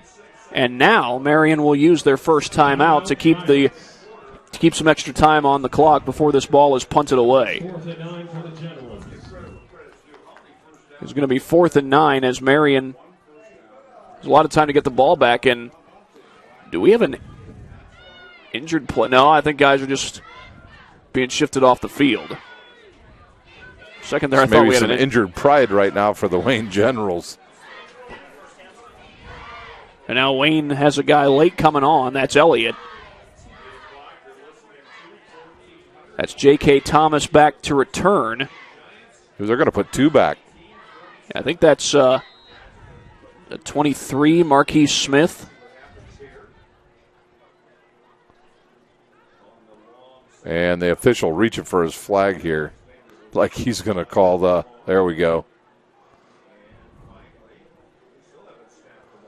Taking a lot of time as they get it off with a play clock at 7. And a good punt that sends Thomas back to the 21-yard line. Here comes a flag. Thomas gets it across the 35. Oh, look out. Thomas in the clear, but will it stand? Flag was thrown almost about a second after the return or after the ball was caught. Yeah, it's a hold on Marion. Usually on these punts, it's either a hold or block in the back. And the official throws the flag that quickly. And yeah, it's hold. 10 yards from the spot of the penalty. I believe that's correct. Yeah. 44.6 seconds left. So, yeah, Marion does have 2 timeouts left. But one thing we haven't seen them do a whole lot of is pushing the ball downfield. They really haven't had to. No, when you're just running with that good offensive line they've got, and Stamps can take a hit and keep on moving, they may look for maybe him in a screenplay here. I think Stamps on the season also has some catches out of the backfield, so they'll start at their own 27. Well, I don't know if that ambulance is just getting here or leaving. I think he's leaving. We haven't had any need for an ambulance, at least not yet. Hopefully we don't. And there's Stamps off the right side. Good run on 1st down. Very good out to the 40-yard line. Stamps with a carry on the play, gain of 13. He gains 13 on the play. That stops the clock momentarily while they reset the chains, and I think Marion will use their second timeout. Timeout, Giants. You know, at halftime we'll have scores from around the area, as many as we can get for them. Hopefully the halftime doesn't go as fast as this game has gone. Don't you think this game has just been It's gone super incredibly quick? fast. You know, it was about halfway through the second quarter, and it wasn't even 8 o'clock. It's 8:02 now. Yeah, the scoreboard stopped. It was probably the longest break we've had when the scoreboard went down around the 5-minute mark here in the second half. Of course, when you got 2 teams running the football, you're going to eat up a lot of time, or one team controlling the time of possession by running the football. Yeah, 3 yards in a cloud of dust, but the problem is there's a lot more dust coming from Marion's run game right now than there is from the Generals. 38 seconds show on the clock. Marion has just 1 timeout left. Now, they haven't pushed the ball down the field quite often tonight, but they do have a touchdown on a deep throw. As that Stamps again, and he's got the first down just across midfield. Clock will stop again while they reset the chains. We'll see if Marion uses a timeout here. Looks like they're set and ready to run the next play. Oh, Wayne's giving them the run. They're playing their guys real deep. It Stamps again off the right side. Gets it across the 40. No, it goes down right at the 40. And now it looks like Marion may use that last timeout. And they're close enough that one play could put them into field goal range. They get 5 yards here. I wouldn't be surprised if they send out the field goal unit to close out the half. Yeah, I think we watched their field goal kicker in pregame. He was, I don't know if he can kick it from that distance, but he was making it from quite a distance out there. Because right now they'll need 5. They pick up 5. That'll put them down, around the 35, 36-yard line? Yeah, right at the 35. That's a long field goal. That's going to be, 17 yards, 35? That's going to be that'd be 42 yards total. 42-yarder, yeah. Right where it is right now would be it'd be a 57-yard field goal right now, so it'd be 52 if they got it to the 35. And we'll see if maybe they go to the air here. I think Taylor's only thrown the ball one time for 39 yards. I think he has a touchdown pass, and I believe he's thrown 2 passes, if I'm not mistaken, but that's about it. Yeah, Delgado with the touchdown. Well, they go out of the shotgun, but they've been doing that really all night long.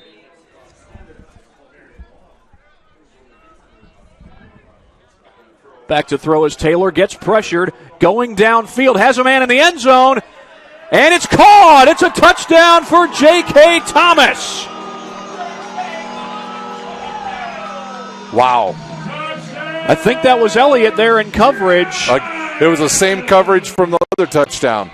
There's a look at our replay brought to you by Traction Athletic Performance. Well, for a team that hasn't thrown the ball downfield frequently, when they do, Marion's done pretty well. And our replay is brought to you by Traction Athletic Performance. 26-7 the score. Kick on the way is good. So with 4.8 seconds left, those next 4.8 seconds, you wouldn't think much is going to happen, but who knows? Wayne's going to get the ball to start the second half, but they're going to have a huge hole to climb out of. And not only that, but they've been completely outgained in both the running game and the passing game. I believe only 2 completed passes by Aiden Meek so far tonight. One of those was a 29-yarder on a 3rd and long. The other one was a short completion on a 2nd and 10. They may go onside kick again. Well, they did it earlier in this game, so who knows? They almost got it. And they're going from this hash, so this time.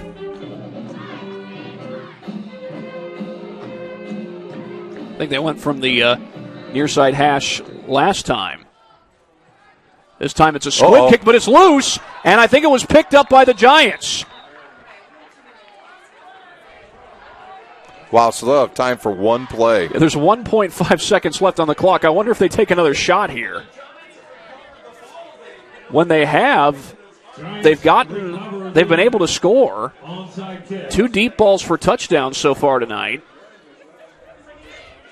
All right, so we'll see what kind of – we know he has a big arm. He just threw one from, 40-yard touchdown pass, so now it's going to be at the 43. A 41-yard touchdown pass earlier in this game, and now he just takes a knee. And that's it. His arm might be tired. Why do you even do the squib kick if you're going to do that? Why not just kick it deep? But either way, it's 27-7. Marion with the lead over Wayne as we are ready for halftime here on SummitCitySports.com.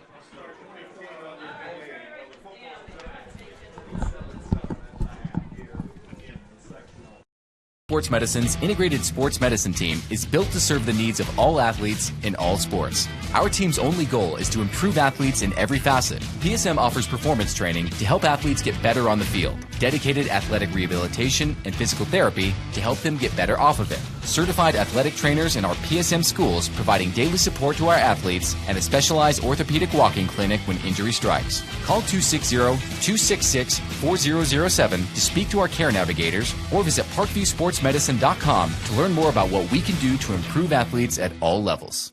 The Acme Bar and Grill, where neighbors meet. A Fort Wayne tradition since 1941. We feature nightly dinner specials along with our iconic pizza, wings, and pork tenderloins, and barbecue in our family-friendly atmosphere with a retro flair. Additionally, we offer a full bar with 26 beers on tap from various Midwest breweries. We also have an area perfect for private events such as meetings, reunions, and banquets that holds up to 50 people. The Acme Bar and Grill, located in the heart of East State Village, where neighbors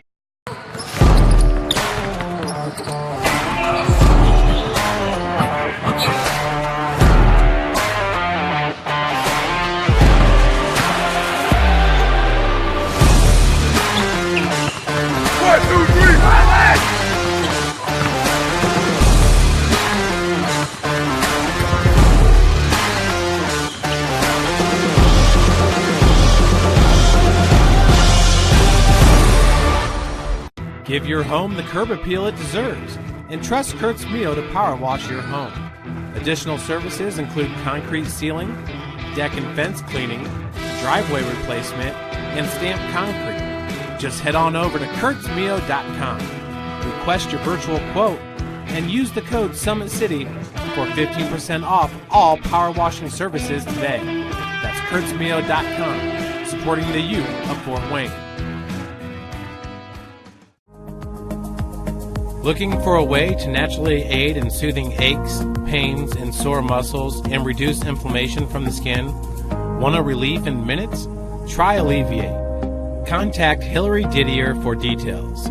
You can find her at didier.hillary@gmail.com or call her at 260-312-1599. The Kelly Automotive Group is simple, transparent, reliable. Simple. Our customer specialists make buying a car easy and fun. Transparent. Our price listed is the best price. No hassle, no gimmicks. Reliable. Buy with confidence and peace of mind. We work hard to ensure the best value however you shop. Come see us in Decatur at the 2733 Auto Mall and shop 7 brands in one location. The Kelly Automotive Group. Simple, transparent, reliable. Joint pain, sprains, strains, or a possible broken bone? Make the Parkview Ortho Express walk-in clinic your first stop when you have an orthopedic or sports injury. Parkview Ortho Express, located at the Sport 1 Parkview Fieldhouse, gives you access to quick care and orthopedic physicians when you need it most. Get x-rays, treatment, and referrals to Parkview Care, all in the convenience of a walk-in clinic. Parkview Ortho Express is open Monday through Thursday, 7 a.m. to 7 p.m., Friday, 7 a.m. to 5 p.m., and Saturday, 8 a.m. to 12 p.m. Call 260-266-4007 for more information.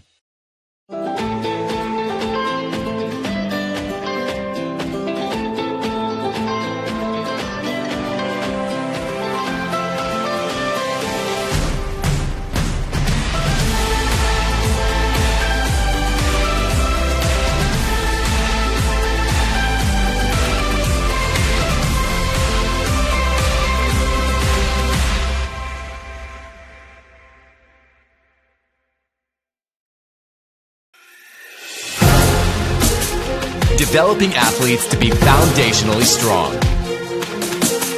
Healthy and consistent training. Expert staff. Long-term athletic development. Parkview Sports Medicine Performance. Any athlete, any age, any skill level. I was once a Southside kid who was led on a journey by high school football. A journey that taught me discipline, toughness, and the skills that made me a success. As a businessman with a CPA license who owns his own firm, I still use the building blocks of high school sports in my everyday life. Someday sports will end no matter what level you reach, but you will be left with the skills to compete in the next game, the game of life.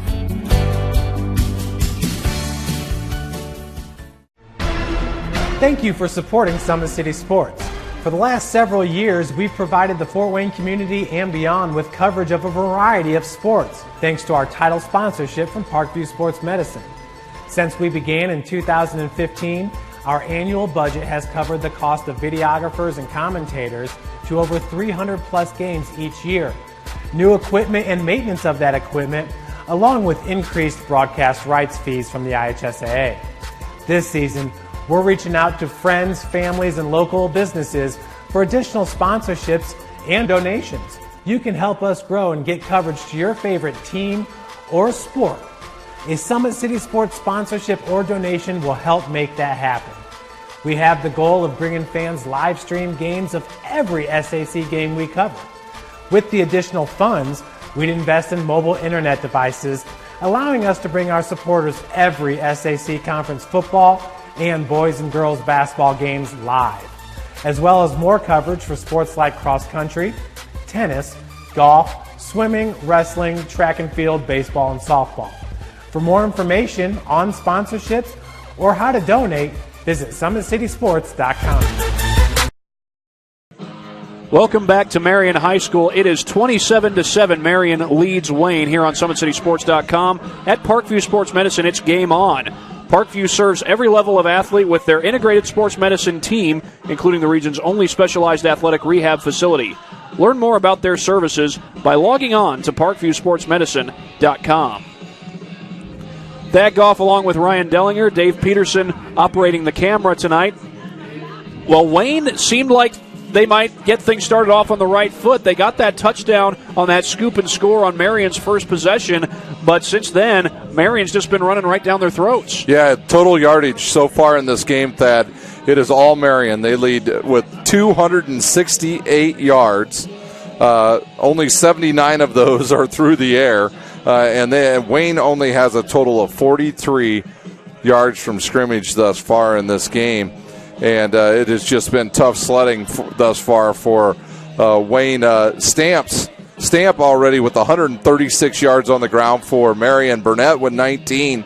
Taylor with 34, but he's been efficient through the air, 2 of 3, both for touchdowns, and he's got 79 yards, and it has just been tough. Fields for the Wayne Generals with just 7 yards. Collins with 7 yards. Meeks with 3, and then a couple of long passes that he's put in there, one for 29 and one for 29, one for 7, and the Generals with 3 penalties for 15 yards in this game. So a rough first half for the Generals. Yeah, I was going to say, even though Taylor has only thrown the ball 3 times, he's shown that he can push it down the field. A 40-yard touchdown pass, and I think his first touchdown went for 41 yards. Yeah, absolutely. Just a great job by that senior tonight for Marion. I got a lot of scores for you. They've all now come in at halftime.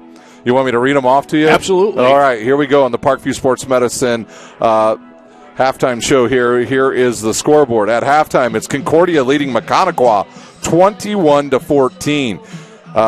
New Haven is leading Jay County 28-7.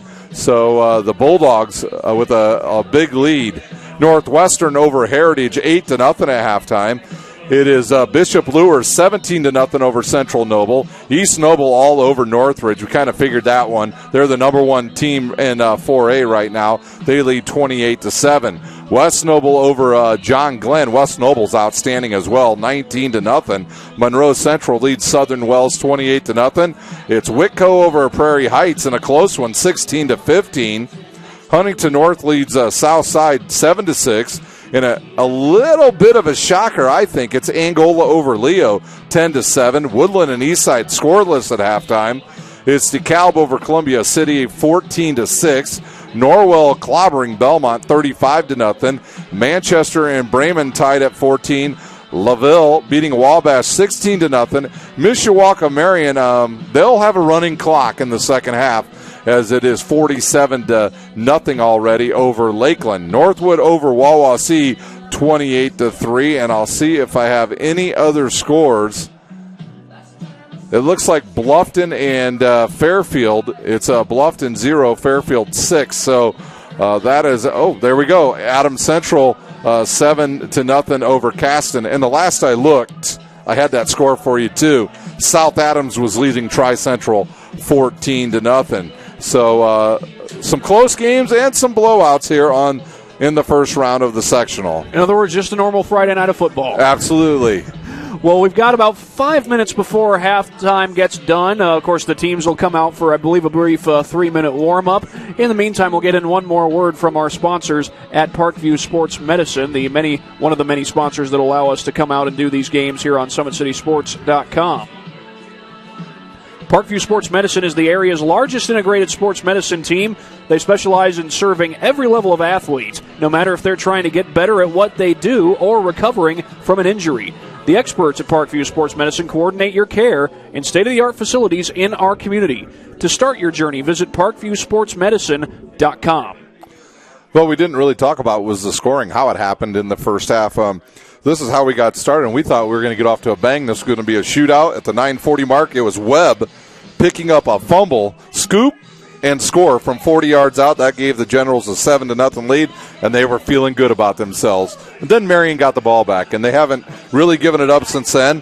At the 6:39 mark, it was Taylor to Delgado from 39 yards out. We were tied up at 7 after the point-after attempt. At the 5:36 mark of the second quarter, it was Stamps from 3 yards out. The PAT was no good, 13-0 Marion.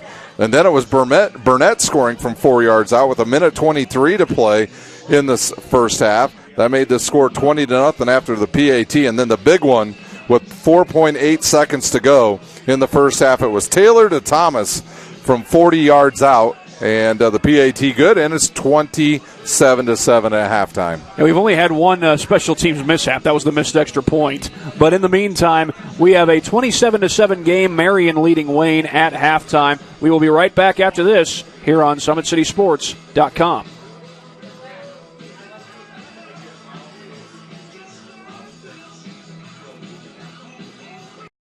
Joint pain, sprains, strains, or a possible broken bone? Make the Parkview Ortho Express Walk-In Clinic your first stop when you have an orthopedic or sports injury. Call 260-266-4007 for more information. Give your home the curb appeal it deserves and trust Kurt's Mio to power wash your home.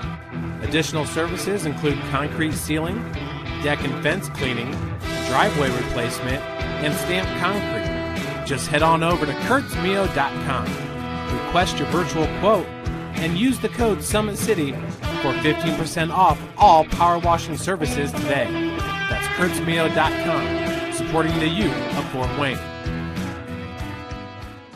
It's the comets. Comets falling from the sky. Comets falling from the sky. Comets falling from the sky. Comets falling from the sky. Comets falling from the sky. Comets falling from the sky. Comets falling from the sky. Comets falling from the sky.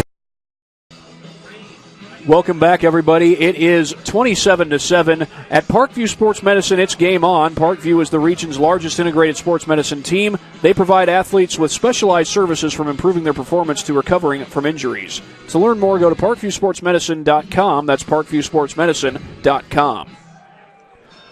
Well, about 2 minutes left before halftime is done, although I say 2 minutes, but actually the teams will get a few extra minutes to warm up. They're already out there warming up right now. And for Wayne, they really need to get a positive drive going on their first possession of the game. The good news is they're going to get the ball to start the second half, but they need to do something with it if they want to keep any chance. Well, they're not out of it if they don't get a good drive together on the first possession, but they really need to get something going on the first possession. They need to take advantage. Well, you might not say they're out of it, but I'm going to say they're out of it if they don't get something going. They have not been able to control either lines of scrimmage thus far in this game. They've been pushed around on the offensive side. They've been pushed around on the defensive side. Fields has not been able to get anything going. They haven't been able to throw the ball. Maybe they take a few more passes on first down to try to get those linebackers off of the line of scrimmage. I know one way you do that, to get those linebackers from getting too close, you run some screens. And that's another option they can do with Keyshawn Fields, see if they can get him the ball. But for Wayne, this first possession is key. I think for mentally, if they don't get a drive that they at least get a field goal out of and get some positive vibes going on that sideline over there, this could get ugly here fast in the second half. The only thing we know really about Marion is their drives aren't what I would say quick strikes. You know, they're more long, drawn-out ones. And if Marion gets the ball back and they go 3 and out, they're going to keep the ball for 4 or 5 minutes minimum, and that's going to run a lot of time off the clock. And I think it would be really difficult for Wayne if they don't get something positive on this first drive coming out of halftime. Now, you'd like to say that they need to be able to move the ball so that their defense can take a breather, but a lot of those defensive players also play on the offensive side, so you're going to be tired no matter what. Yeah, absolutely. I totally agree with you on that, and I think it's just imperative for Wayne that they get something going. I know, Thad, you and I cover a lot of sports here on Summit City Sports, but, you know, we'd like to wish all of our local teams up in the northeast half of Indiana good luck in soccer. They are at the semi-state. I believe we have girls soccer at Dwenger is still alive. Boys soccer, Carroll, still alive. I want to wish them luck. And we know in volleyball there at the regional level, Belmont is still alive, and they will take on a really good Angola team, Loy Ball's team, who beat a very good Dwenger team to get into this Norwell regional this tomorrow. And really the winner of that one, I'm going to predict it's going to win the state championship because that's where the state champion has come out of that regional the last 2 years. So all those teams, good luck to all of them. The cross-country kids are all going now in that postseason. This is the best time of the year in fall sports. Yeah, of course, cross-country, they're in semi-state tomorrow. That'll take place at the Plex in Fort Wayne. Concordia, they're there as a team. Homestead, their boys' team is there. Dwenger, their girls' team, made it. So did Homestead and Carroll. I believe, if I'm not mistaken, Concordia's girls' team made it as well. There were a few individuals from some Fort Wayne schools who qualified, like I believe Hayden Mullet from Carroll and Preston Slofer, also from Carroll, were some individuals who qualified for that one. And we're here in Marion, and last week one of the feeder sectionals feeder regionals, I should say, for the semi-state tournament going on at the Plex tomorrow was Marion. Southside competed in that one. A couple of Southside kids that I think will, if I'm not mistaken, will be at semi-state tomorrow are Evan and Lauren Walda. Evan, of course, on the boys' side, and Lauren, his sister, on the girls' side. Well, in the meantime, we will take a quick break with 1 minute to go before halftime on Summit City Sports.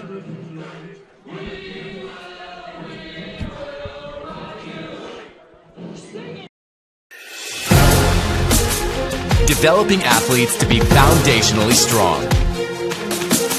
Healthy and consistent training. Expert staff. Long-term athletic development. Parkview Sports Medicine Performance. Any athlete, any age, any skill level. I was once a Southside kid who was led on a journey by high school football. A journey that taught me discipline, toughness, and the skills that made me a success. As a businessman with a CPA license who owns his own firm, I still use the building blocks of high school sports in my everyday life. Someday sports will end no matter what level you reach, but you will be left with the skills to compete in the next game, the game of life. Welcome back to Marion High School, everybody. The Giants lead the Generals 27-7. Wayne is going to get the ball to start this second half.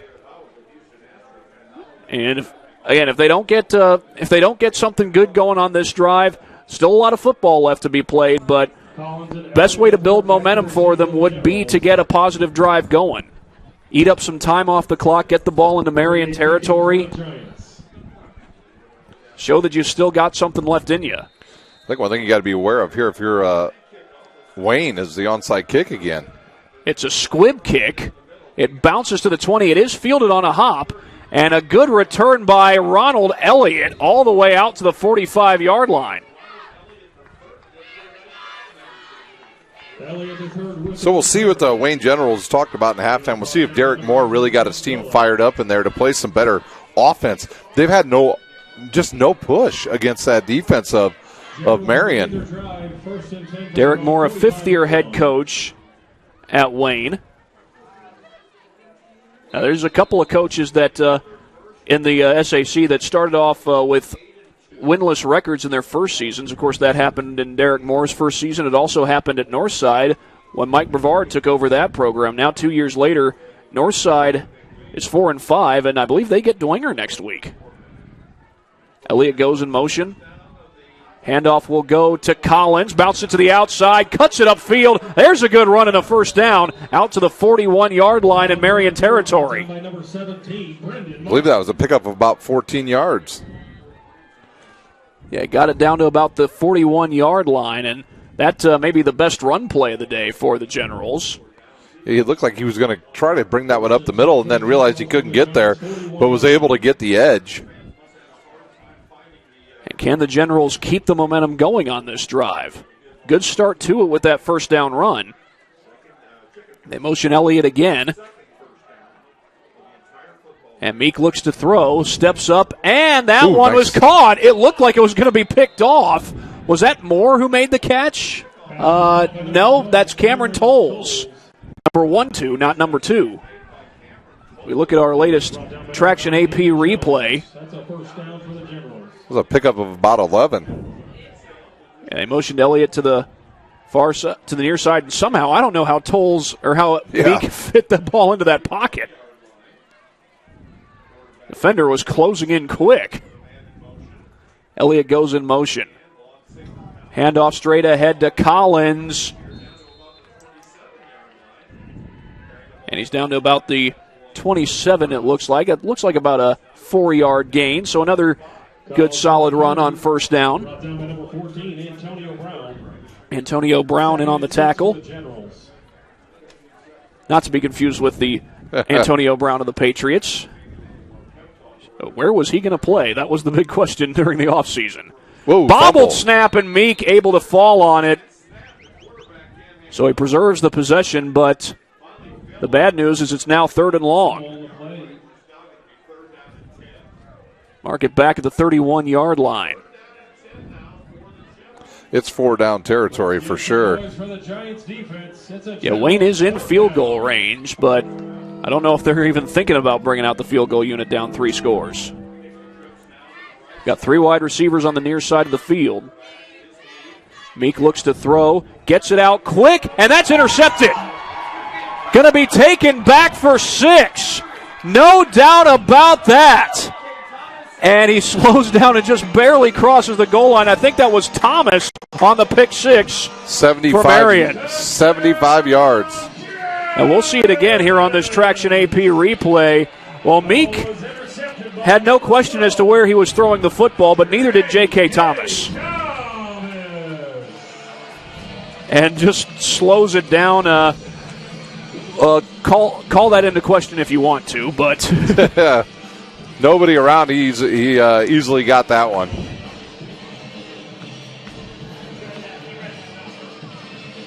So that will bring up the extra point. 33-7 the score. They get the snap down, and the extra point is up and good by number 35, Kyle Correa. So with that, we will take a quick break. It is now 34-7 here on Summit City Sports. That makes the score Giants 34, Generals 7.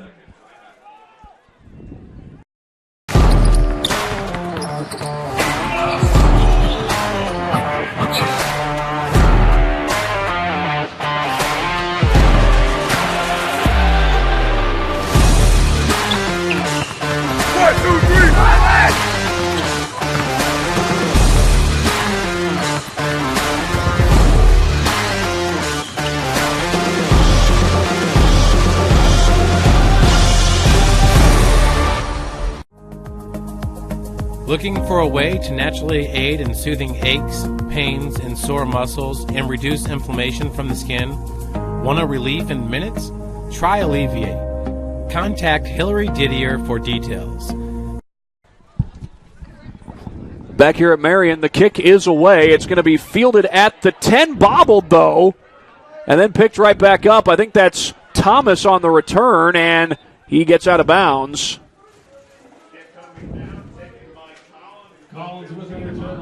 And it will be marked at the 27-yard line, it looks like. Well, that was a good-looking drive to start out for the Generals, but it ends in the turnover.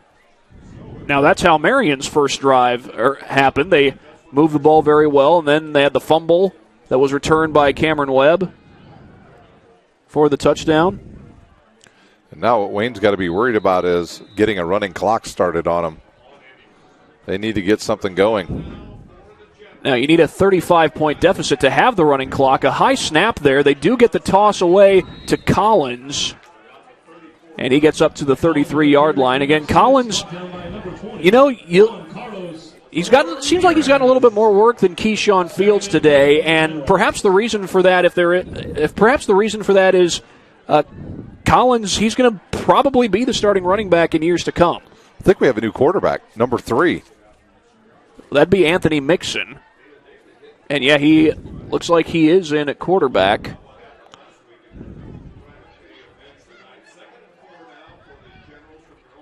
High snap. That's been a problem on a couple of plays here. And down in the backfield, I think that's Collins. Yeah, it was Collins.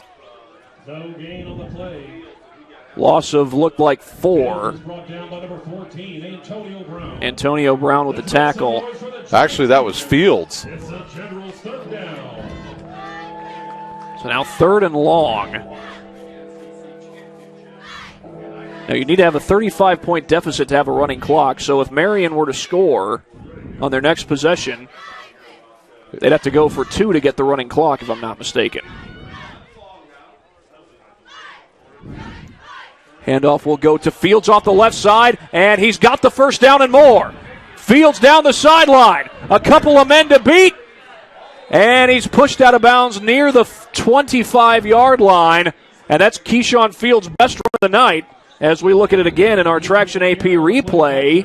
And pushed out of bounds by number 21, Carlos Ramirez. Juan Ramirez in on the tackle as you look at Fields just dancing away from tacklers. I think we have a flag.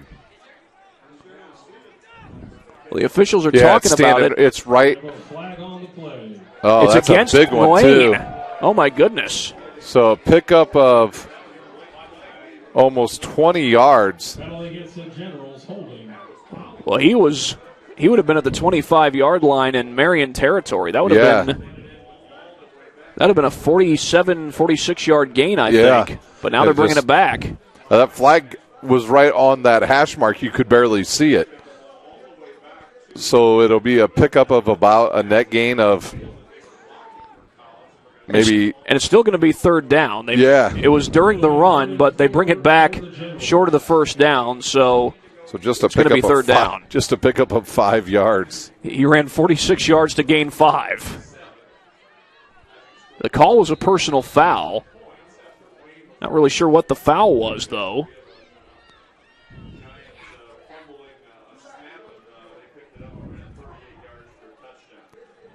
But now it's 3rd and 4.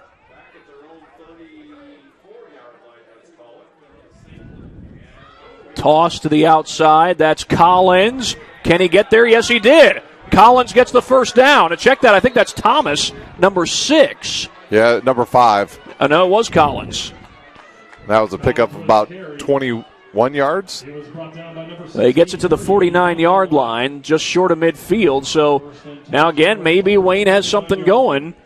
They seemed to have something going on the last possession before they turned it over.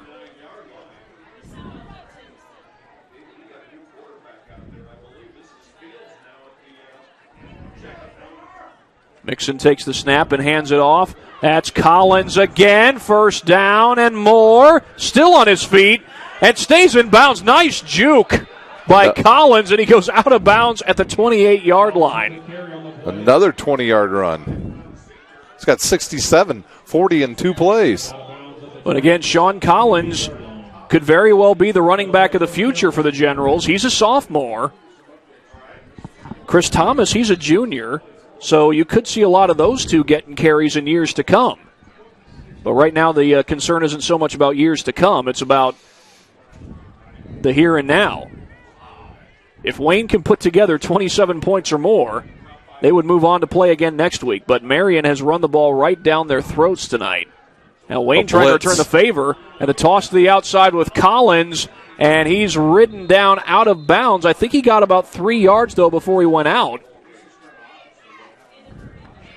As they sub Martin onto the field. And they're going to call it a 4-yard gain. Aiden Fisher with the tackle for the Giants. So Collins now with 79 yards rushing.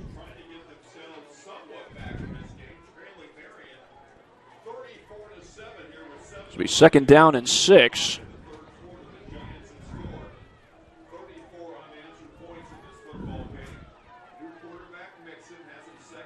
Handoff straight ahead and leaping over the pile. Was that Thomas?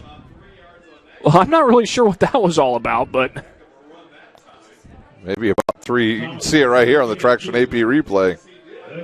You usually don't see that unless it's 3rd and 1 or something like that, or somewhere near the goal line.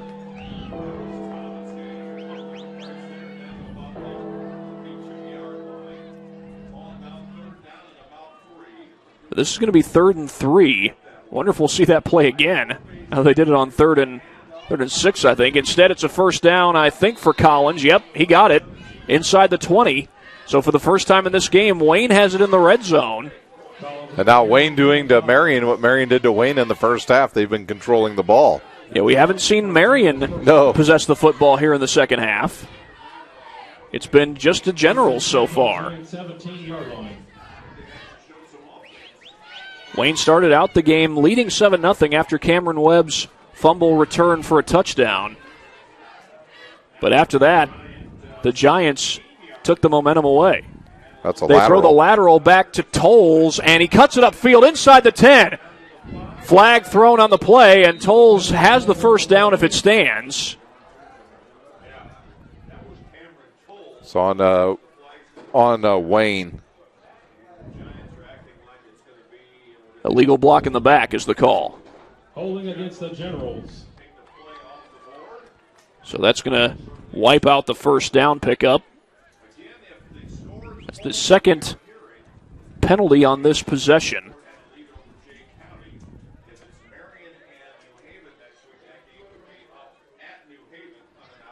We'll see where they mark it back to. I think they're marking it from the spot of the foul, so they only mark it to about the 16-yard line.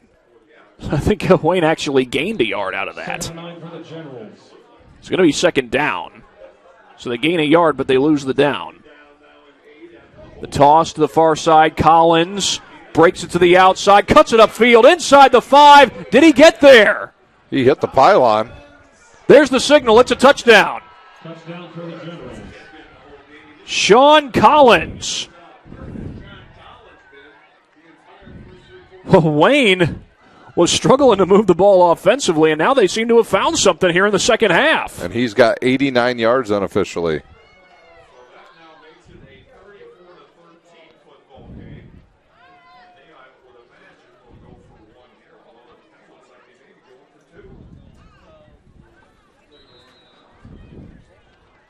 And it looks like Wayne, they are going to go for 2.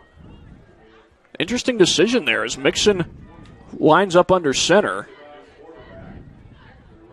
A motion Tolles to the far side of the field, and the handoff will go to Collins, and he's down behind the line. Loss of about 2, maybe 3 on the play.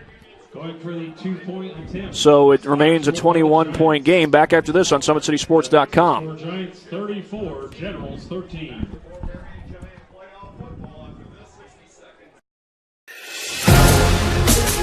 Developing athletes to be foundationally strong. Healthy and consistent training. Expert staff. Long-term athletic development. Parkview Sports Medicine Performance. Any athlete, any age, any skill level. I was once a Southside kid who was led on a journey by high school football. A journey that taught me discipline, toughness, and the skills that made me a success. As a businessman with a CPA license who owns his own firm, I still use the building blocks of high school sports in my everyday life. Someday sports will end no matter what level you reach, but you will be left with the skills to compete in the next game, the game of life. Welcome back, everybody, to Marion High School, 34-13. The Giants of Marion lead the Generals of Wayne, but Wayne has moved the ball very well on their first 2 possessions. Now, they did have the turnover on the first possession. Very short kick, and is that going to stay in bounds? It is, and that was a live ball up until Marion recovered it, but it's going to be Marion football at their own 27. That was almost a huge break. You think their offense remembers how to play? They haven't been out there. The whole, 7 minutes they haven't been on the field. Well, if the first half is any indication, remember Marion's offense moved the ball extremely well. Then, of course, they turned the ball over on their first possession, but it was Wayne who was struggling to get anything going offensively. How much have the tables turned, if at all?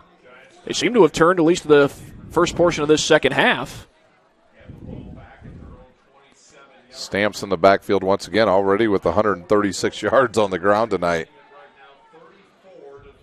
5:40 to go. It's Stamps on the carry. He tripped over a lineman, and he gets to about the 32. That's about a 4-yard gain on the play.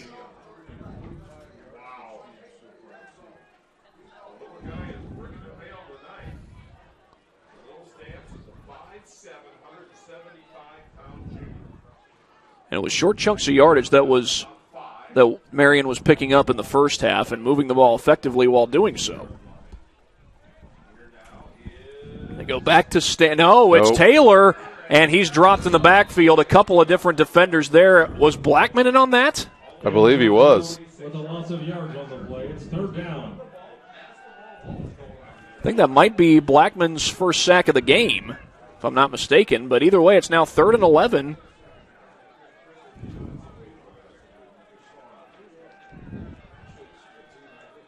Wayne with a little bit of a statement here to get started. They look good in their first 2 drives.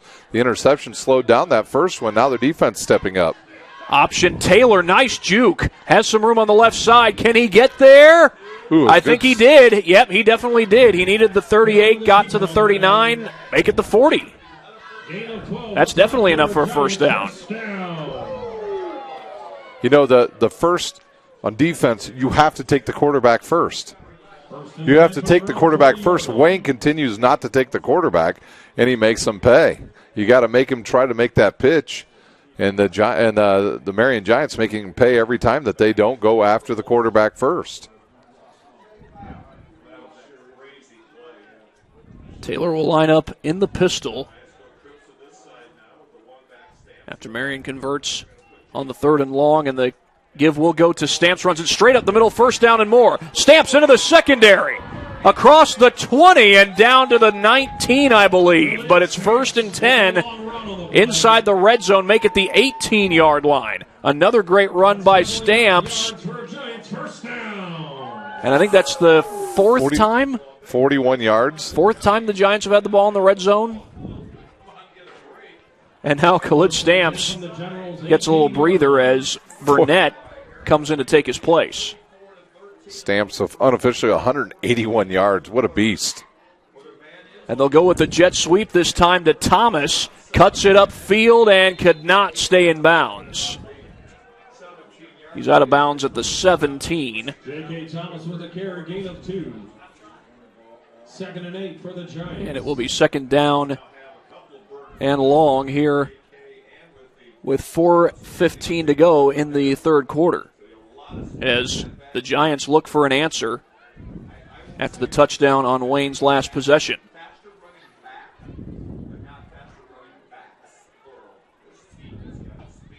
Zamar Burnett in the game at tailback, and he'll get the handoff straight up the middle, pounding against defenders before he's ridden back at the 12. Got about 5, I think.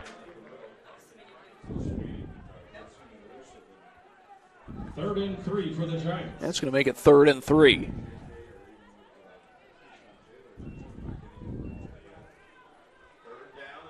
This will be 3rd and looks like 3 for the Giants.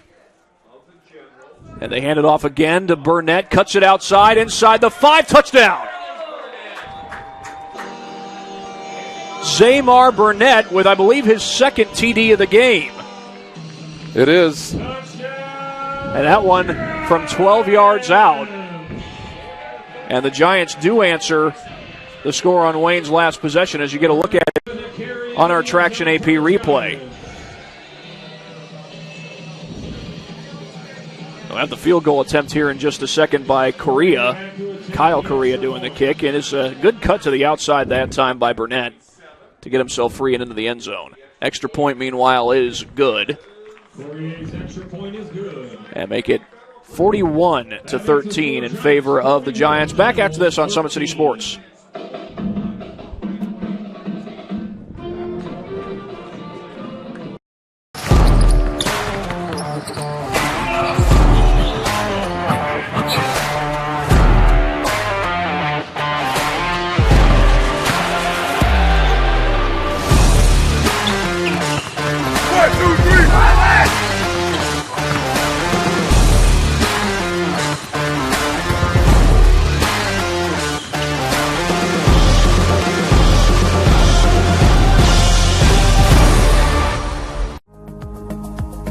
Looking for a way to naturally aid in soothing aches, pains, and sore muscles and reduce inflammation from the skin? Want a relief in minutes? Try Alleviate. back here at Marion High School. There's the kickoff. It's 41-13. Kind of bobbled, it looked like at first, but it will be returned by Elliott. He gets to the outside. Elliott with a good return out across the 35-yard line, and that is where the Generals will start this next possession.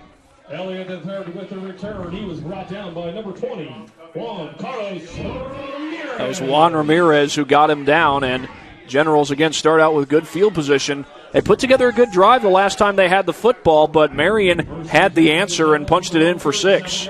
And then, the Generals did it all on the ground, so this whole quarter has been basically on the ground, and we're already just got 3 minutes to go, Thad.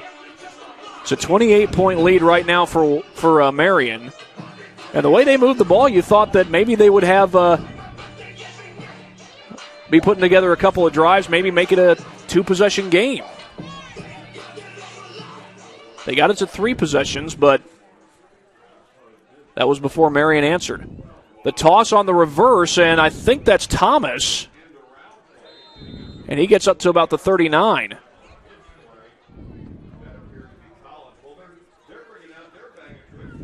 Yeah, that was Collins again. And a 3 on the play for Collins. Second down for the Generals. Going to make it 2nd down and 7 for the Generals. Quick score update for you, Thad. It's Huntington North leading Southside 13-12. Well, those teams just keep going back and forth, don't they? Yep. Well, Southside, they finished with 1 win this season, had the winless record a year ago. They like to go pretty far in the postseason. Mixon downfield, and it's incomplete. A little bit of a pump and go there for Mixon. Well, Anthony Mixon right now playing in what could very well be his final game. He's a senior. 5'10", 155-pound quarterback. And now we get to 3rd and 7. Well, this Wayne Generals football team lost a lot of great talent. The basketball team, I believe, has some quality players to replace, particularly Craig Young, who was a multi-sport athlete at Wayne. He played football, basketball, and I believe also ran track and field. And down in the backfield is Collins as a flag comes flying in from about 5 yards away from the line of scrimmage. We'll see what they call here. It's a hold against the Generals. I think they're just going to take the play. We'll get the signal here, and yet they do decline it. With 2:41 to go, so that means Wayne will have to punt it away. The Wayne basketball team, by the way, has a brand new head coach. Byron Pickens is the first-year boys basketball coach for the Generals. And I think the Generals will be going for it on this play. Yep, they do keep the offense on the field, trying to get something going here, down 28 points. Collins goes in motion. Mixon throws, has Tolles for the first down. And he almost gave up the yardage, but I think they're going to call him down at the 49. Well, he went back about a yard, but I think that would have still been enough for the first down anyway. First and 10 from the around 49-yard line. So the drive continues for Wayne as they try to get this to a 3-score game. You wonder if they might kick it onside if they do. High snap. That's happened a few times, and a broken tackle by Collins.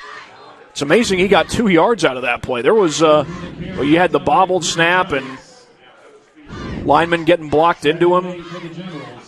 Was that Collins or that was Fields, wasn't it? Maybe it was Fields. Oh, yeah, it was. Well, Fields is we number 9. haven't mentioned his name much.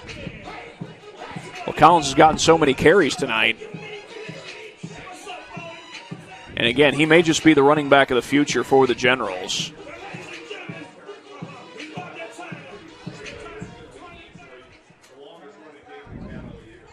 This is 2nd down and 8.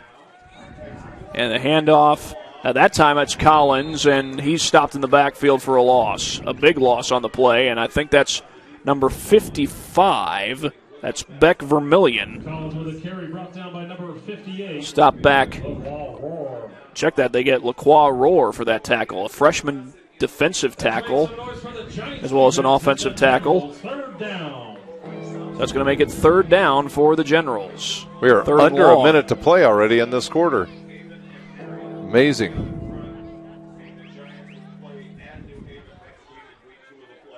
Well, I'd say that those tolling bells are starting to fool me, but we've kind of gotten used to it. You usually hear those bells and you think that you're going to hear AC/DC. Mixon going downfield, and that is almost intercepted. That was Marquise Smith, who had both hands on the ball. Well, Wayne went for it on 4th and 10. 4th and 9 for the Generals. Looks like they may do the same here. Yeah, taking a look at this again on the Traction AP replay, you can just see everybody drop back for Marion. Just shot put it over the middle. There were 4 defensive players around. I think if that young man did knock it to the ground, one of those other DBs, we're going to come up with an interception for Marion. Well, Mixon goes out of the shotgun. 4 down, or rather, yeah, it is 4 down. They throw the slant, but it's incomplete. In the direction of Collins, and Marion will take over at midfield. Excellent field position for the Giants. And if they score, we would go to a running clock. Of course, the clock would still stop for the change in quarters. I mean, it doesn't matter the running clock because all Marion does is run. So we only need one play here, and we're going to be into the 4th quarter. We'll give you some score updates here shortly of some of the other sectionals. Toss to the outside.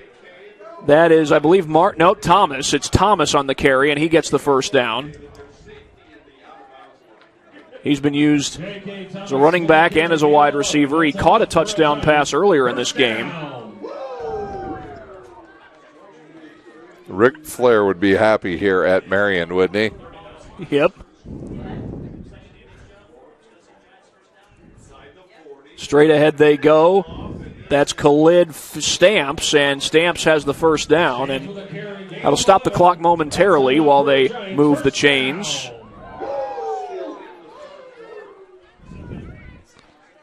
Stamps with the ooh, geez, wow. Well, yeah, Stamps. Yeah, just started limping off the field.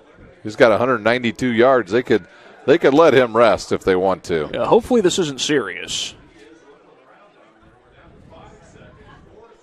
Now the clock is running. They did restart the clock after they reset the chains, and there's not going to be another play until the 4th quarter. That brings us to the end of the 3rd quarter. So it's 41-13. Marion over Wayne. Back for the 4th quarter after this on SummitCitySports.com. Brought in by IHSAA Championship Tickets. Ticketap is the Joint pain, sprains, strains, or a possible broken bone? Make the Parkview Ortho Express walk-in clinic your first stop when you have an orthopedic or sports injury. Call 260-266-4007 for more information. Give your home the curb appeal it deserves, and trust Kurt's Mio to power wash your home. Additional services include concrete sealing, deck and fence cleaning, driveway replacement, and stamped concrete. Just head on over to kurtzmio.com. Request your virtual quote and use the code SummitCity for 15% off all power washing services today. That's kurtzmio.com, supporting the youth of Fort Wayne. It's the comets. Comets falling from the sky. Comets falling from the sky. Comets falling from the sky. Comets falling from the sky. Comets falling from the sky. Comets falling from the sky. Comets falling from the sky.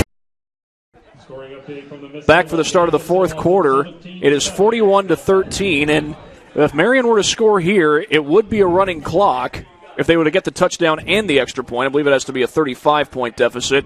Burnett tied and dropped in the backfield inside the 30 at the 29.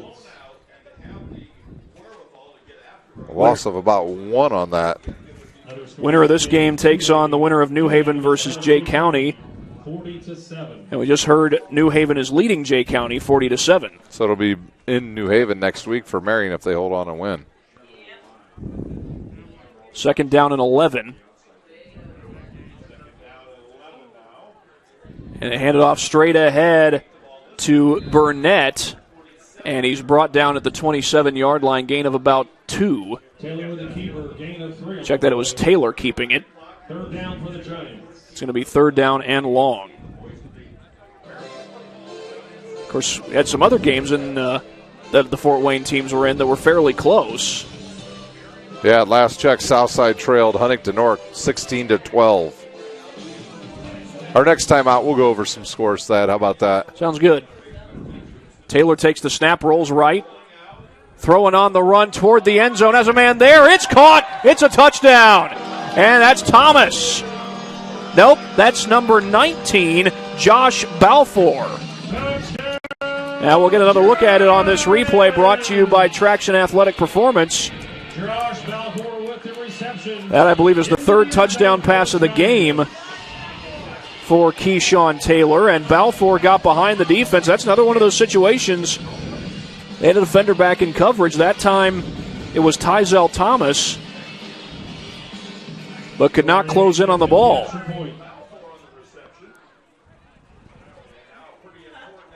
The extra point is good, and that makes it a 35-point game, which does mean a running clock, although the clock will not start running until the ball is kicked off. That makes the score Giants 48, Generals 13. Back after this on Summit City Sports.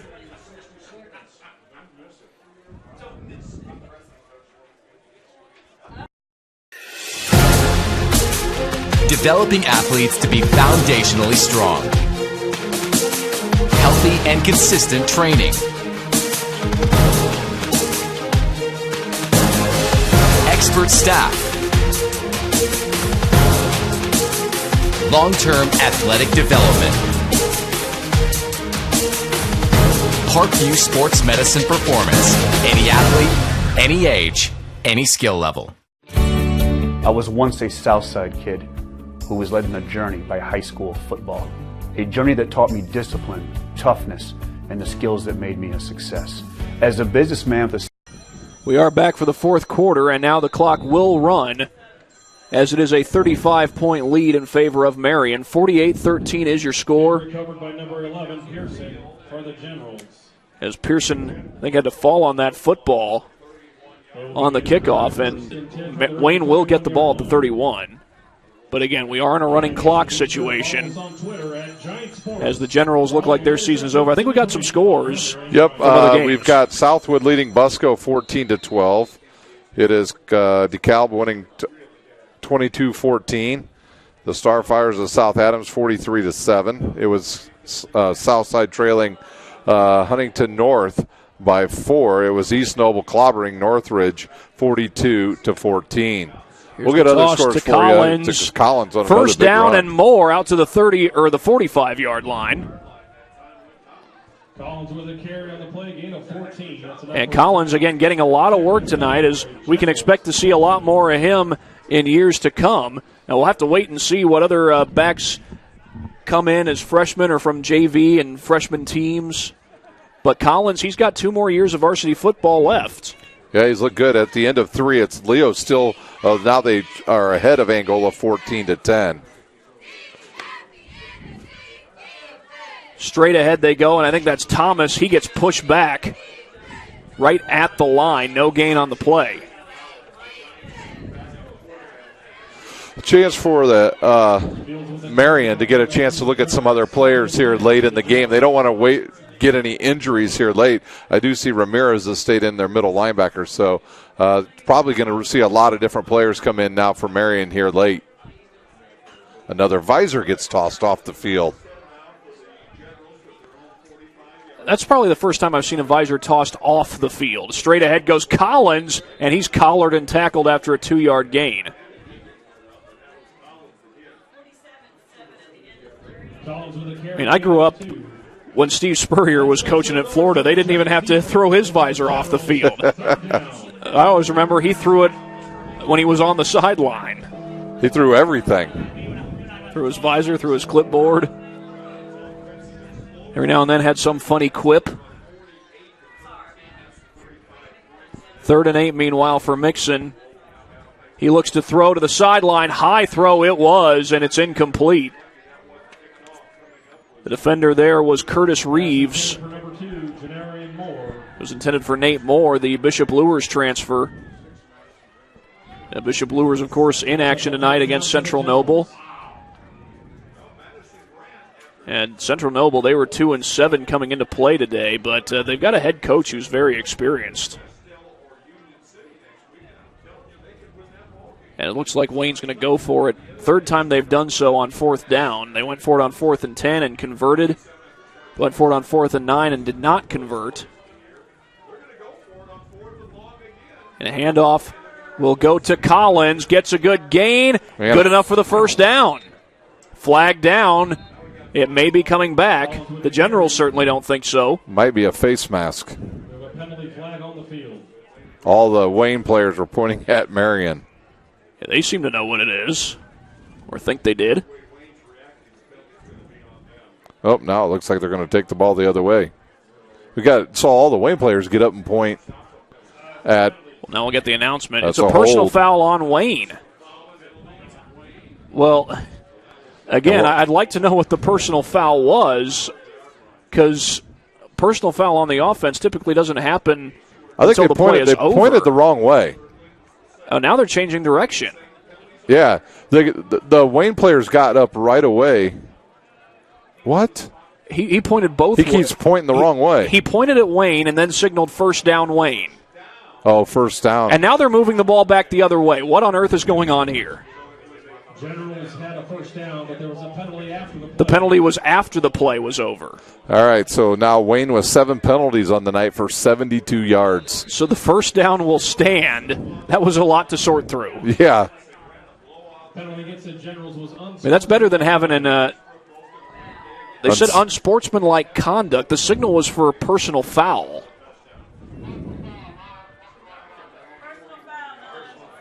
They toss it to Collins. He tries to string it out, still going wide, and after all said and done, gets a positive gain out of that. I think he got about 5 on the play. That's better than having an officiating crew take 8 minutes to sort through a roughing the passer penalty. Yeah. Yeah, Tim Atkinson and I had that at Carroll earlier this year. 2nd and 4. Of course, the clock just keeps on ticking, Thad. Yeah, we don't have to worry about wasting too much time in the game. No. Our cameraman's got a date tonight.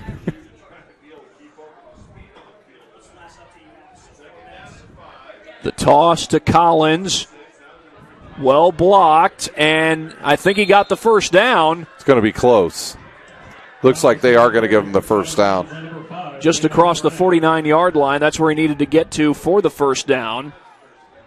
The officials have, there we go. That gives the Generals a first down from the Giants. Yeah, it is going to be the first down. They spotted, I think, right at the marker. Collins with 115 yards rushing. Well, that was after a first half where Wayne really struggled to move the football. They've moved it better here in the second half, but it's not been enough to put together a comeback. And Collins will get it again, straight ahead. Check that, it's Thomas, Chris Thomas, number 6. Now, next year, you may see a lot of him in the running game because, well, he's got 1 year of high school football left. 5'10", 180-pound junior. There's also a linebacker on this Wayne defense.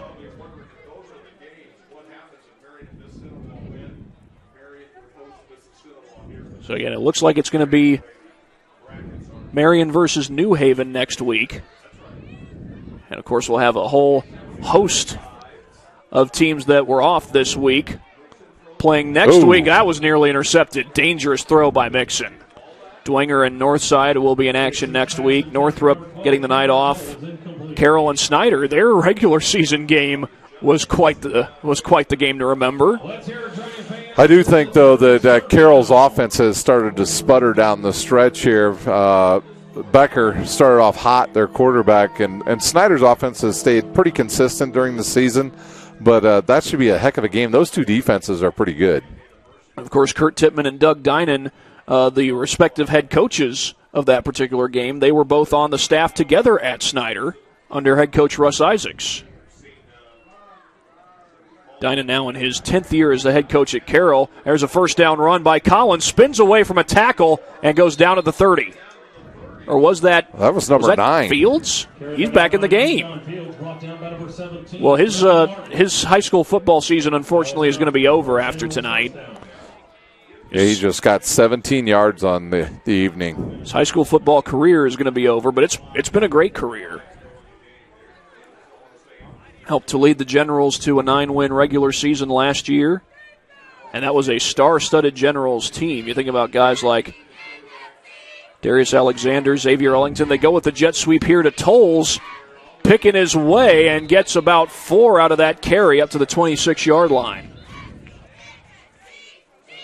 I think I saw a penalty flag, too, come flying in there.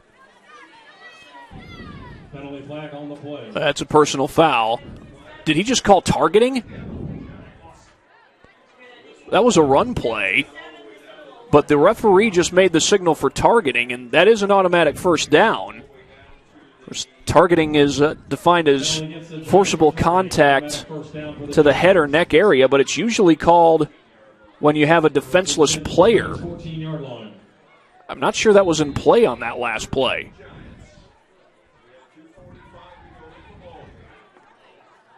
Snap to Mixon, and he'll hand it off to Fields. Shakes a couple of tackles and gets a good gain inside the 10. And off to Fields, brought down by a group of Giants. Gain of 5, 2nd and 5 for the Generals. Going to call it a 5-yard gain, though it looks more like 6.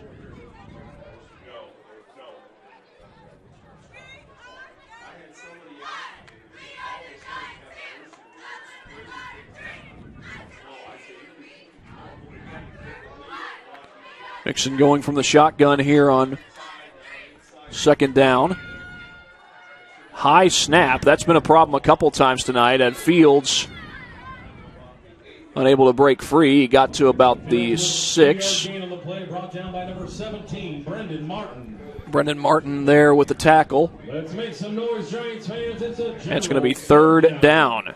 Actually did not get back to the line of scrimmage, it doesn't look like. We've got about a minute and a half to go on the clock as Marion is going to advance to likely play New Haven. We may get more of an update on that when this game is all said and done. New Haven was blowing out Jay County. Whoa. Snap to Mixon. He sets up the screen. That's Collins. Touchdown! Well, I believe that's supposed to stop the running clock, but the clock is running. Check that. The running clock just keeps going. We'll look at it on a Traction AP replay.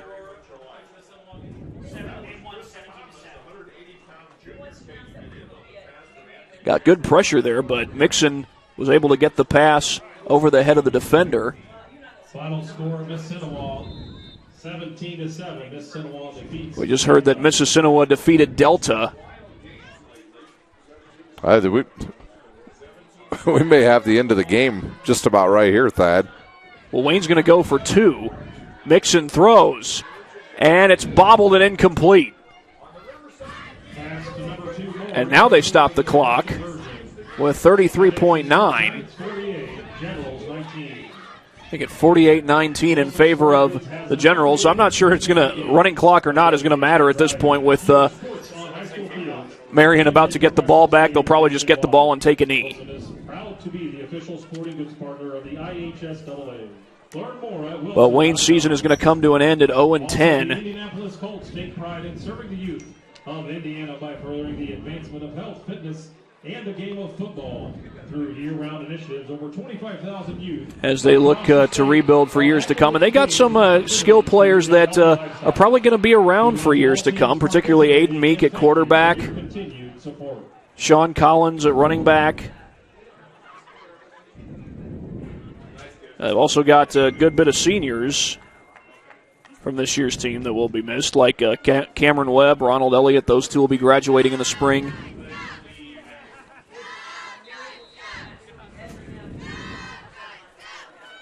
Bishop Luers over Central Noble tonight, 45-0. My goodness. Onside kick, I think. Kick the ball? He did not even kick the ball. Are you kidding me? Not even kicking the ball. I've never seen that before. And Leo holds on to beat Angola tonight 21-16, sorry. Concordia leads Maconaquah in the fourth, 42-21. Yeah, East side over Woodland, 21-0. That's going to be the end of the ball game, by the way. Marion is going to walk out of here winning 48-19. Stadium, Marion 48, Fort Wayne winning 19. Giants advance to the semifinal round of the sectional and will play next Friday against New Haven. So that's the end of the ball game, 48-19. So Marion's going to advance to play New Haven. Again, the game will be away at New Haven in the second round of regionals, and a lot of other teams in Fort Wayne will be starting the playoffs next week. But in the meantime, we'll take a quick break here on SummitCitySports.com.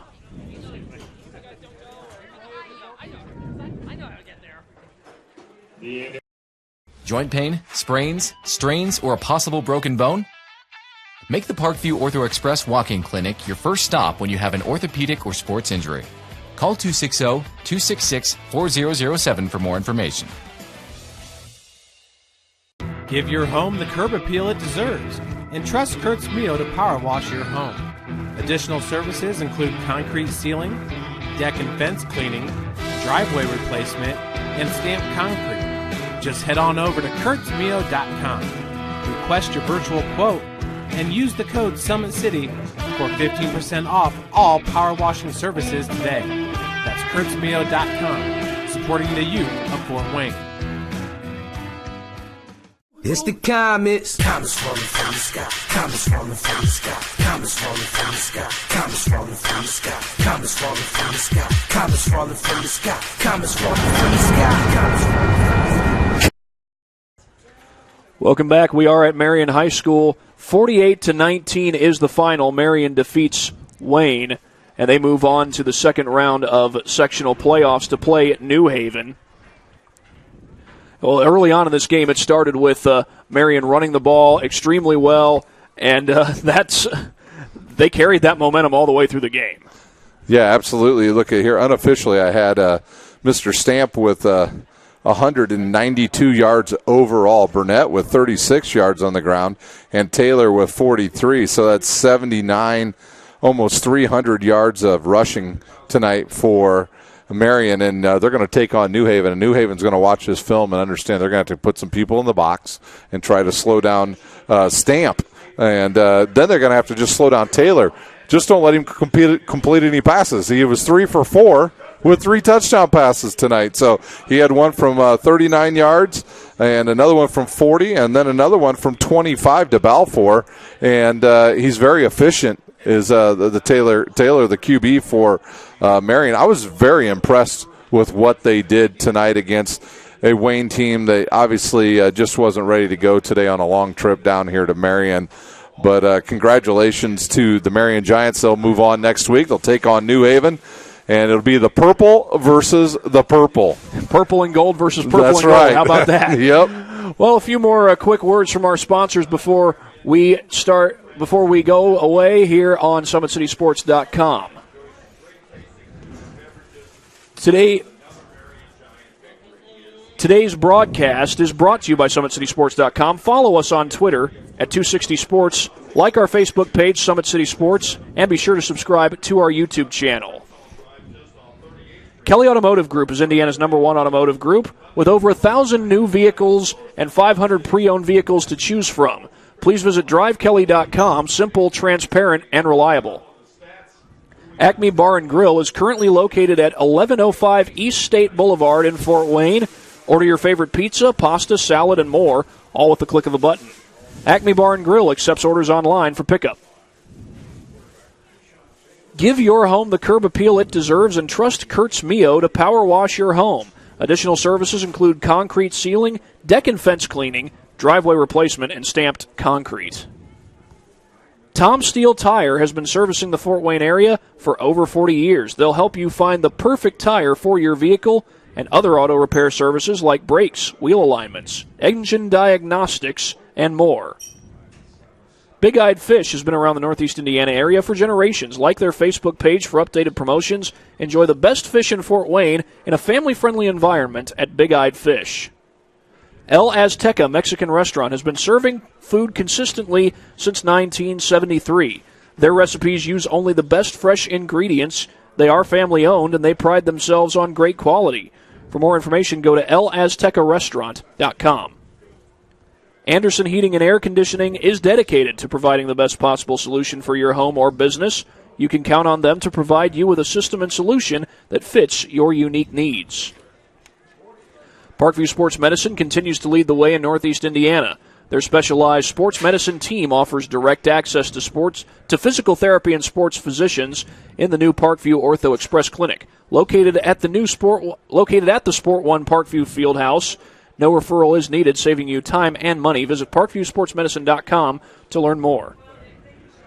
So that will do it from here at Marion High School. Marion defeats Wayne. Final score is 48-19. For Ryan Dellinger and Dave Peterson, this is Thad Goff saying so long from Marion. Again, the final score, Marion wins it 48-19.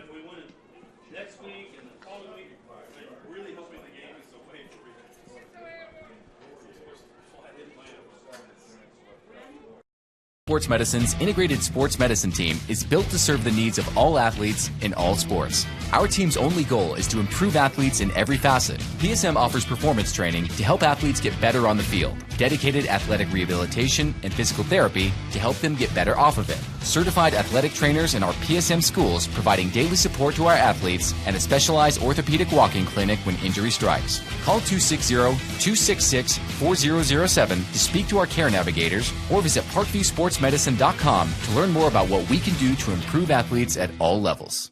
The Acme Bar and Grill, where neighbors meet. A Fort Wayne tradition since 1941. We feature nightly dinner specials along with our iconic pizza, wings, and pork tenderloins, and barbecue in our family-friendly atmosphere with a retro flair. Additionally, we offer a full bar with 26 beers on tap from various Midwest breweries. We also have an area perfect for private events such as meetings, reunions, and banquets that holds up to 50 people. The Acme Bar and Grill, located in the heart of East State Village, where neighbors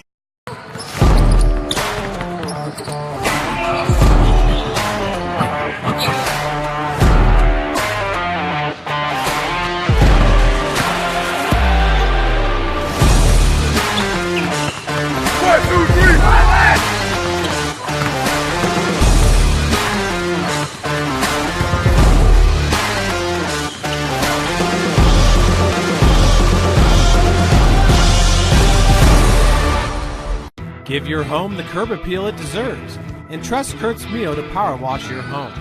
Additional services include concrete sealing, deck and fence cleaning, driveway replacement, and stamped concrete.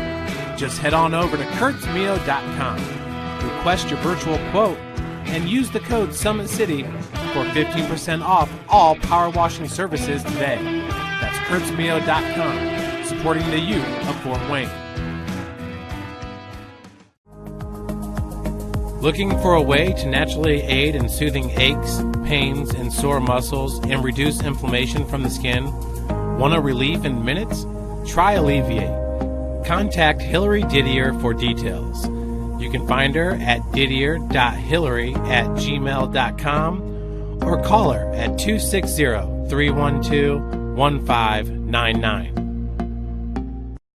The Kelly Automotive Group is simple, transparent, reliable. Simple. Our customer specialists make buying a car easy and fun. Transparent. Our price listed is the best price. No hassle, no gimmicks. Reliable. Buy with confidence and peace of mind. We work hard to ensure the best value however you shop.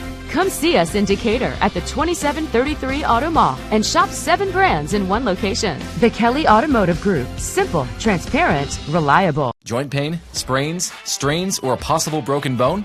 Make the Parkview Ortho Express Walk-In Clinic your first stop when you have an orthopedic or sports injury. Parkview Ortho Express, located at the Sport One Parkview Fieldhouse, gives you access to quick care and orthopedic physicians when you need it most. Get x-rays, treatment, and referrals to Parkview Care, all in the convenience of a walk-in clinic. Parkview Ortho Express is open Monday through Thursday, 7 a.m. to 7 p.m., Friday, 7 a.m. to 5 p.m., and Saturday, 8 a.m. to 12 p.m. Call 260-266-4007 for more information.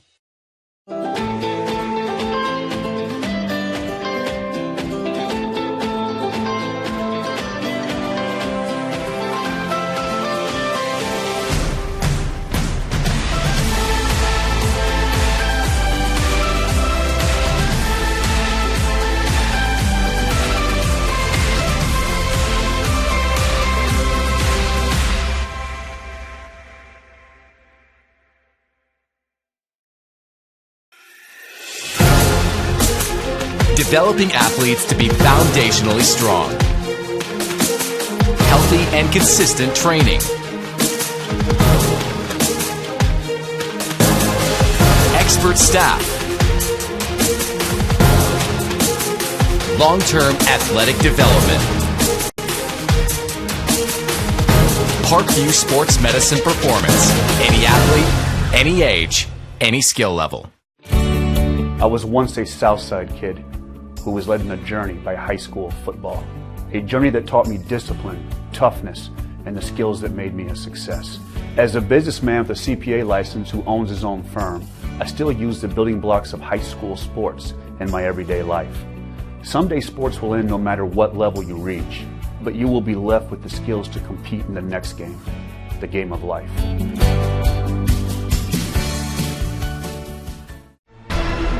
Thank you for supporting Summit City Sports.